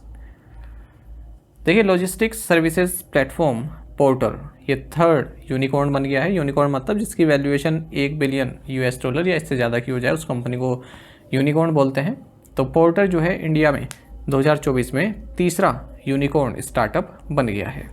इससे पहले हमने देखा कि इस साल एक तो ओला का जो कृत्रिम AI है वो यूनिकॉर्न बना, दूसरा है fintech firm perfuse. Which company launch the digital service TCPay for international money transfer? किस कंपनी ने अंतर्राष्ट्रीय धन हस्तांतरण के लिए डिजिटल सेवा TCPay लॉन्च की? सही आंसर ऑप्शन डी रहेगा थॉमस कुक इंडिया। आपको जानना चाहिए कि omni channel forex services company Thomas cook India, इन्होंने एक नई डिजिटल सर्विस लॉन्च किया जिसका नाम है TCPay, ताकि जो इंटरनेशनल मनी ट्रांसफ़र होता है, ठीक है, वो आसानी से हो सके। आप जानते हैं कि मनी ट्रांसफ़र इंटरनेशनल तरीके से अगर करना हो तो ब्रांच के चक्कर भी लगाने पड़ते हैं, कई तरह की KYC वगैरह और भी कई सारे काम होते हैं। तो यहाँ पर क्या कर रहे हैं, जो थॉमस कुक इस TCPay के जरिए थोड़ा कन्वीनियंस ला रहे हैं, जैसे 24/7 पेपरलेस ट्रांसफ़र हो जाएगा और आपका वीडियो KYC भी हो सकता है। कई तरह की सुविधाएं इसमें प्रोवाइड की जा रही हैं। Which small finance bank has signed a bank assurance pact with SBI general insurance? किस लघु वित्त बैंक ने SBI जनरल इंश्योरेंस के साथ एक बैंक अश्योरेंस समझौते पर हस्ताक्षर किए हैं? सही आंसर ऑप्शन बी है, जना स्मॉल फाइनेंस बैंक। देखिए जना स्मॉल फाइनेंस बैंक ये एसबीआई जनरल इंश्योरेंस की पॉलिसीज अपने ब्रांचेस पर बेचेगा, इसके लिए इन दोनों के बीच बैंक अश्योरेंस पार्टनरशिप साइन की गई है। बैंक अश्योरेंस पार्टनरशिप मतलब एक बैंक और एक इंश्योरेंस कंपनी पार्टनरशिप करती है, जिसके तहत जो बैंक है वो उस इंश्योरेंस कंपनी के जो भी प्रोडक्ट्स हैं, जो भी पॉलिसीज़ हैं, वो बैंक अपने कस्टमर्स को ऑफर करता है। जना स्मॉल फाइनेंस बैंक की बात करते हैं, एमडी एंड सीईओ जय कंवल है, हेडक्वार्टर्स बेंगलुरु कर्नाटक में है, टैगलाइन है लिखो अपनी कहानी। एसबीआई जनरल इंश्योरेंस की बात करें, MD and CEO Kishore Kumar पोलदासु है, हेडक्वार्टर्स मुंबई है, टैगलाइन है सुरक्षा एंड भरोसा दोनों। VST Dealers Tractors Limited (VST) signed an MOU with which bank to offer financial solutions to the farmers? VST Dealers Tractors Limited ने किसानों को वित्तीय समाधान प्रदान करने के लिए किस बैंक के साथ समझौता ज्ञापन पर हस्ताक्षर किए? सही आंसर ऑप्शन बी है, एक्सिस बैंक। आपको जानना चाहिए कि VST Dealers Tractors Limited जो कि एक फार्म इक्विपमेंट मैन्युफैक्चरर है, इसने मेमोरेंडम ऑफ अंडरस्टैंडिंग साइन किया है एक्सिस बैंक के साथ, जिसके तहत ये फाइनेंशियल सॉल्यूशंस ऑफर कर रही है फार्मर्स को, यदि वो ट्रैक्टर्स या फिर फार्म मैकेनाइजेशन प्रोडक्ट्स बाय करना चाहते हैं। ठीक है, तो उनको लोन वगैरह देगी, फाइनेंशियल सॉल्यूशन देगी कम ब्याज दरों पर, इस तरह के पैक्ट ये रहते हैं। ठीक है, अगर वो एक्सिस बैंक से ही लेते हैं लोन वगैरह। एक्सिस बैंक की बात करते हैं, हेडक्वार्टर्स मुंबई में है, सीईओ अमिताभ चौधरी हैं, टैगलाइन है बढ़ती का नाम जिंदगी। Indian air force chief VR Chaudhari inaugurated first ever emergency medical response system of Indian air force in which city? भारतीय वायुसेना प्रमुख वीआर चौधरी ने किस शहर में आईएएफ की पहली आपातकालीन चिकित्सा प्रतिक्रिया प्रणाली का उद्घाटन किया? सही आंसर ऑप्शन डी है, बेंगलुरु। देखिए जो भी इंडियन एयरफोर्स हमें सर्विंग पर्सनल हैं या फिर उनकी फैमिलीज़ हैं, कोई मेडिकल इमरजेंसी आ जाती है तो तुरंत उसके उपचार के लिए एक emergency medical response system EMRS inaugurate किया गया है air chief marshal VR Chaudhari द्वारा, जो कि chief of the air staff है इंडियन एयरफोर्स में। कहाँ पर इनोग्रेट किया गया? कमांड हॉस्पिटल एयरफोर्स बेंगलुरु में। तो ये जो EMRS है ये फर्स्ट ऑफ इट्स का 24/7 टेलीफोनिक मेडिकल हेल्पलाइन है, जो भी IAF पर्सनल सर्व कर रहे हैं और उनकी फैमिलीज के लिए। The system aims to provide prompt response by a team of medical and paramedical professionals to the caller experiencing the emergency anywhere across the country. Where was the new spider species Ligdus carvale documented? मकड़ी की नई प्रजाति लिग्डस कार्वले कहाँ पाई गई? सही answer option D है, Kodagu district Karnataka. देखिए naturalist की टीम ने एक नई स्पाइडर स्पीसीज जिसका नाम है लिग्डस कार्वले, इसको डिस्कवर किया है कोडागु डिस्ट्रिक्ट कर्नाटक से। ये एक जंपिंग स्पाइडर है और आपको बता दें स्पाइडर्स में सबसे लार्जेस्ट फैमिली होती है जंपिंग स्पाइडर की। 6380 स्पीसीज़ हैं इसकी और अपनी जंप एबिलिटी के लिए पाई जाती है और ऐसे पंजा मारकर उछल कर जो है अपना शिकार करती हैं। ट्रॉपिक्स में काफ़ी कॉमन ये पाई जाती है। What is the name of the Sonic Identity launched by Nippon India Mutual Fund? Nippon India mutual fund द्वारा लॉन्च की गई सोनिक आइडेंटिटी का नाम क्या है? सही आंसर ऑप्शन बी है, द साउंड ऑफ फ्रीडम। आपको जानना चाहिए Nippon life India asset management limited जो कि असेट मैनेजर है निप्पॉन इंडिया म्यूचुअल फंड की, इन्होंने अपनी सोनिक आइडेंटिटी लॉन्च की है, द साउंड ऑफ फ्रीडम। और इस तरह से फर्स्ट एसेट मैनेजमेंट कंपनी बन गई इंडिया में जिन्होंने अपना खुद का साउंड ब्रांड लॉन्च किया है। साउंड ब्रांड मतलब इन्होंने एक तरह की एक साउंड या टोन आप कह सकते हैं बनाई है। ठीक है, जिससे पता चल जैसे पुलिस की जो सायरन पता चल जाता है ना, और एम्बुलेंस का सायरन आता है उससे पता चल जाता है एम्बुलेंस आ रही है, तो इसी तरह से इन्होंने भी अपना इसी तरह का कुछ साउंड सिस्टम बनाया है। और ये जो नया म्यूजिकल लोगो है इनका, इसका नाम है मोगो स्केप, तो इससे पता चल जाएगा कि ये निप्पॉन की धुन बज रही है। What license has Mahindra and Mahindra Financial Services obtained from IRDAI? Mahindra and Mahindra Financial Services ने IRDAI से कौन सा लाइसेंस प्राप्त किया है? सही आंसर ऑप्शन डी है, corporate agency licence.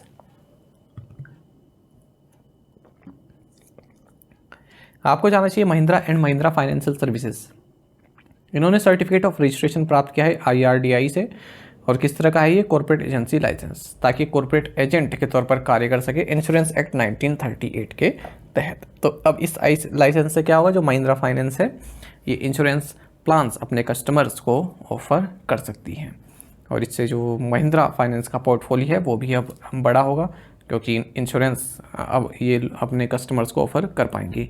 It would help customers with their financial insurance needs being met by a single entity. तो अब क्या आ रहा है, जो लोन वगैरह की सुविधा है और इंश्योरेंस की जो सुविधा है वो एक ही प्लेटफॉर्म पर कस्टमर्स को मिल जाएगी महिंद्रा से ही। What significant change has the Ministry of Road Transport and Highways announced regarding driving test from June 1st, 2024? सड़क परिवहन और राजमार्ग मंत्रालय ने 1 जून 2024 से ड्राइविंग टेस्ट को लेकर किस महत्वपूर्ण बदलाव की घोषणा की है? सही आंसर ऑप्शन सी है। Driving test will be conducted at accredited private driving schools.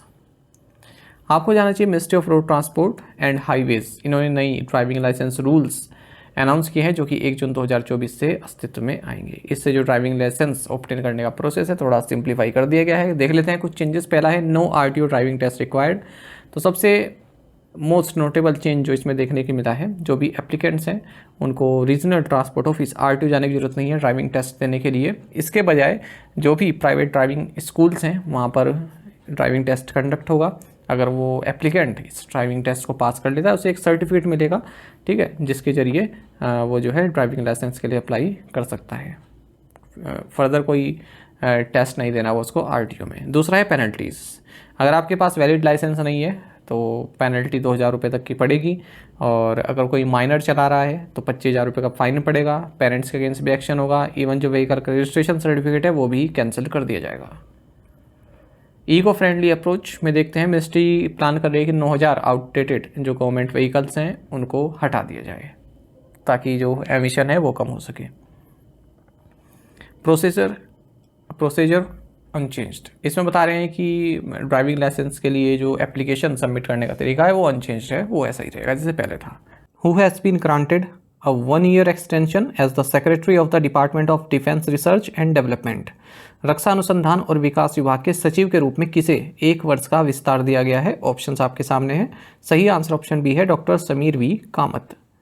आपको जानना चाहिए कि appointments committee of the cabinet इन्होंने डॉक्टर समीर वी कामत को 1 साल का कार्यकाल में विस्तार दिया है। डॉक्टर समीर वी कामत ये department of defence research and development के सेक्रेटरी हैं, साथ ही डिफेंस रिसर्च डेवलपमेंट ऑर्गेनाइजेशन यानी कि डीआरडीओ के चेयरमैन भी है। तो अब इनका जो कार्यकाल रहेगा वो 31 मई 2025 तक का रहेगा। तो ये क्वेश्चन मैंने डीआरडीओ के चीफ से संबंधित ना बनाकर इस तरह से बनाया ताकि आपको ये पता चले कि department of defence research and development के सेक्रेटरी भी यही होते हैं जो डीआरडीओ के चीफ होते हैं। अच्छा, साथ ही army chief general Manoj Pande इन्हें भी 1 मंथ का एक्सटेंशन दिया गया है 30 जून 2024 तक के लिए। साथ ही आपको जानना चाहिए डॉक्टर कामत जो है इन्हें अगस्त 2022 में इस पोस्ट पर अपॉइंट किया गया था और इन्होंने सक्सीड किया था डॉक्टर जी सतीश रेड्डी जिन्हें बाद में फिर डिफेंस मिनिस्टर में साइंटिफिक एडवाइजर अपॉइंट किया गया।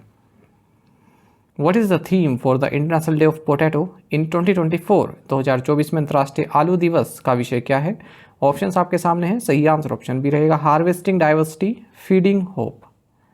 आपको जानना चाहिए कि हर साल 30 मई को international day of potato celebrate किया जाता है। 2024 में इस डे का थीम रहेगा हार्वेस्टिंग डाइवर्सिटी फीडिंग होप। आपको जानना चाहिए जो पोटैटोज हैं ये क्लाइमेट फ्रेंडली क्रॉप है और काफ़ी low level green house gas emit करते हैं अगर हम और जो क्रॉप्स हैं उनके कंपैरिजन में बात करें। When is the world digestive health day celebrated? विश्व पाचन स्वास्थ्य दिवस कब मनाया जाता है? ऑप्शंस आपके सामने है। सही आंसर ऑप्शन भी रहेगा, मई 29। आपको जानना चाहिए कि हर साल 29 मई को world digestive health day celebrate किया जाता है ताकि लोगों को डाइजेस्टिव डिसऑर्डर्स और हमारी क्या इंपॉर्टेंस है एक हेल्दी डाइजेस्टिव सिस्टम की इसके बारे में अवेयरनेस दी जा सके। 2024 में वर्ल्ड डाइजेस्टिव हेल्थ डे का थीम रहेगा your digestive health make it a priority. Which club won French cup 2024 by defeating Lyon in final? Lyon को फाइनल में हराकर किस क्लब ने फ्रेंच कप 2024 जीता? ऑप्शंस आपके सामने है। सही आंसर ऑप्शन डी रहेगा, पेरिस सेंट जर्मेन। देखिए पेरिस सेंट जर्मेन इन्होंने लियोन को 2-1 से हराकर फ्रेंच कप फाइनल जीत लिया। ये इनका 15th टाइटल है। टूर्नामेंट के टॉप गोल स्कोर रहे हैं कालियन म्बापे, 8 गोल इन्होंने स्कोर किए हैं। आपको जानना चाहिए फ्रेंच कप है ये एक प्रीमियर नॉकआउट कंपटीशन है फ्रेंच फुटबॉल में और फ्रेंच फुटबॉल फेडरेशन द्वारा इसको ऑर्गेनाइज किया जाता है। फुटबॉल का कोई भी टूर्नामेंट है आपके एग्जाम के लिए महत्वपूर्ण है, पूछे जाते हैं।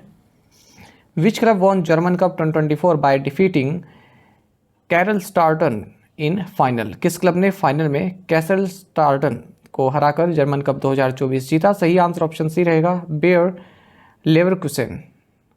आपको जानना चाहिए जो बेयर लेवरकुसेन है, इन्होंने कैसर स्लॉटर्न को 1-0 से हराकर जर्मन कप जीत लिया है बर्लिन में, और ये इनका दूसरा टाइटल है। जो ये जर्मन कप है इसे DFB पोकल भी बोलते हैं, और ये एक German knockout football cup competition है, हर साल होता है, जर्मनी फुटबॉल एसोसिएशन द्वारा इसको कराया जाता है। Which athlete set a new world record in the women's 10,000 metre event? किस एथलीट ने महिलाओं की 10,000 मीटर स्पर्धा में नया विश्व रिकॉर्ड बनाया है? सही आंसर ऑप्शन सी रहेगा, बीट्राइस सेबेट। देखिए केन्या की बीट्राइस सेबेट, इन्होंने एक नया वर्ल्ड रिकॉर्ड बनाया है विमेंस 10,000 मीटर में।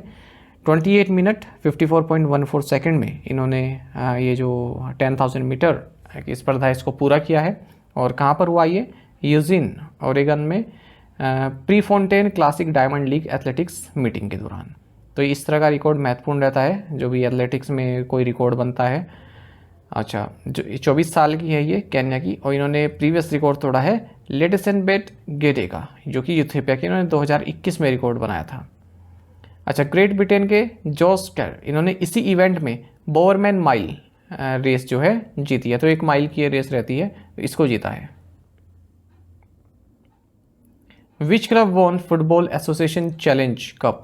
FA कप भी इसको बोलते हैं, फुटबॉल एसोसिएशन चैलेंज कप या FA कप 2024 किस क्लब ने जीता? सही आंसर ऑप्शन डी रहेगा, मैनचेस्टर यूनाइटेड। तो ये फुटबॉल के ही चल रहे हैं, 3 क्वेश्चन हमने देखे, ठीक है। एक जर्मनी से संबंधित था, एक फ्रांस से संबंधित था, और एक ये। तो मैनचेस्टर यूनाइटेड ने मैनचेस्टर सिटी को 2-1 से हराकर 13वां FA कप जीत लिया है वेम्बले स्टेडियम लंदन में। FA कप या फुटबॉल एसोसिएशन चैलेंज कप ये एक एनुअल नॉकआउट फुटबॉल कंपटीशन है जो कि इंग्लिश फुटबॉल में खेला जाता है, और सबसे पहले 1871-72 सीजन में खेला गया था। ओल्डेस्ट नेशनल फुटबॉल कंपटीशन है पूरे वर्ल्ड में। Which Indian weightlifter won the gold medal in the men's 73 kg at the IWF world youth championships in Lima, Peru? Peru के लीमा में IWF विश्व युवा चैंपियनशिप में पुरुषों के 73 किलोग्राम में किस भारतीय भारोत्तोलक ने स्वर्ण पदक जीता है? सही आंसर ऑप्शन बी रहेगा, बेराव्रत बहरली।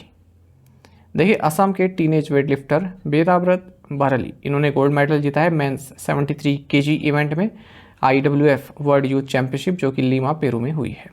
17 साल के हैं बहरली, इन्होंने जो है 296 kg टोटल लिफ्ट किया है, 136 स्नैच में और 160 क्लीन एंड जर्क में। ये इंडिया का 2nd गोल्ड है इस कंपटीशन में। इनसे पहले प्रीति स्मिता भोई ने जो है विमेंस 40 kg में गोल्ड मेडल जीता है। What record did Nepalese mountaineer Purnima Shrestha set recently? हाल ही में नेपाली पर्वतारोही पूर्णिमा श्रेष्ठ ने कौन सा कीर्तिमान स्थापित किया? सही आंसर ऑप्शन डी रहेगा, first person to summit Mount Everest 3 times in a single climbing season. आपको जानना चाहिए कि पूर्णिमा श्रेष्ठ जो कि एक नेपालीज माउंटेनियर है, एक फोटो जर्नलिस्ट भी है, इन्होंने इतिहास रच दिया है। ये फर्स्ट पर्सन बन गई हैं जिन्होंने माउंट एवरेस्ट जो कि हाईएस्ट पीक है वर्ल्ड में, इसको एक सिंगल सीजन में 3 बार जो है इस पर फतेह हासिल की है, इस पर चढ़ाई की है।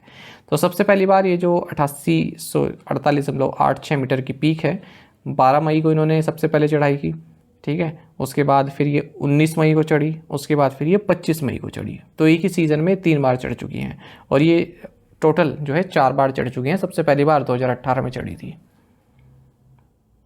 How much penalty has the reserve bank of India imposed on भारतीय सहकारी बैंक लिमिटेड पुणे? भारतीय रिजर्व बैंक ने भारतीय सहकारी बैंक लिमिटेड पुणे पर कितना जुर्माना लगाया है? सही आंसर ऑप्शन सी रहेगा, 20 लाख रुपीज़। देखिए रिजर्व बैंक ऑफ इंडिया ने 20 लाख रुपीज़ की मॉनेटरी पेनल्टी लगाई है भारतीय सहकारी बैंक लिमिटेड पुणे पर for non compliance with certain directions issued by RBI on frauds monitoring and reporting mechanism. RBI ने 25 लाख रुपए की मॉनेटरी पेनल्टी लगाई है Greater Bombay Cooperative bank Limited Mumbai पर for non compliance with certain directions issued by RBI on maintenance of deposit accounts primary cooperative banks. RBI ने 1 लाख रुपए की monetary penalty लगाई है Gandhinagar Urban cooperative bank Limited Gandhinagar Gujarat पर for non compliance with the directions issued by RBI on loans and advances to directors relatives and firms concern in which they are interested read with loans and advances to directors etc. directors as surety guarantors clarification. Which company has the Indian Army collaborated with for the demonstration trials of hydrogen fuel cell bus technology? भारतीय सेना ने hydrogen ईंधन cell बस प्रौद्योगिकी के प्रदर्शन परीक्षणों के लिए किस कंपनी के साथ सहयोग किया है? सही आंसर ऑप्शन डी है, इंडियन ऑयल कॉर्पोरेशन लिमिटेड। देखिए, इंडियन आर्मी ने इंडियन ऑयल कॉर्पोरेशन लिमिटेड के साथ मिलकर जो है एक हाइड्रोजन फ्यूल सेल बस टेक्नोलॉजी का डिमॉन्स्ट्रेशन प्राप्त किया है। और जनरल मनोज पांडे जो कि चीफ हैं आर्मी स्टाफ के, और श्रीकांत माधव वैद्य जो कि चेयरमैन हैं इंडियन ऑयल के, इनकी मौजूदगी में एक मेमोरेंडम ऑफ अंडरस्टैंडिंग साइन किया गया इंडियन आर्मी और IOCL के बीच। इस इवेंट के दौरान इंडियन आर्मी को एक हाइड्रोजन फ्यूल सेल बस भी प्राप्त हुई। आपको बता दें, जो हाइड्रोजन फ्यूल सेल टेक्नोलॉजी है, इसमें क्लीन एंड एफिशिएंट एक अल्टरनेटिव है ये, जिसमें हाइड्रोजन गैस को इलेक्ट्रिसिटी में कन्वर्ट किया जाता है इलेक्ट्रोकेमिकल प्रोसेस के द्वारा। और इस प्रोसेस में जो ओनली बाई प्रोडक्ट होता है वो वाटर वेपर होता है। इसका मतलब zero emission. According to the IRDAI's new guidelines, what is the maximum engagement period for statutory auditors with insurance companies? IRDAI के नए दिशा निर्देशों के अनुसार बीमा कंपनियों के साथ वैधानिक लेखा परीक्षकों के लिए अधिकतम जुड़ाव अवधि क्या है? सही आंसर ऑप्शन सी है 4 years। देखिए, इंश्योरेंस रेगुलेटर IRDAI इसने नए कॉर्पोरेट गवर्नेंस गाइडलाइंस लॉन्च की है, और इसके तहत जो भी इंश्योरेंस कंपनीज हैं उनके साथ जो स्टैट्यूटरी ऑडिटर्स हैं उनके इंगेजमेंट पीरियड को रिड्यूस कर दिया है। तो जो ऑडिट फर्म्स हैं वो उनका जो है वो केवल 4 year टर्म रहेगा इन स्टैट्यूटरी ऑडिट्स के लिए, और मैंडेटरी 3 साल का कूलिंग ऑफ पीरियड रहेगा, कूलिंग ऑफ पीरियड। और ऐसा कहा गया है IRDAI का जो master circular on corporate governance for insurance 2024 है।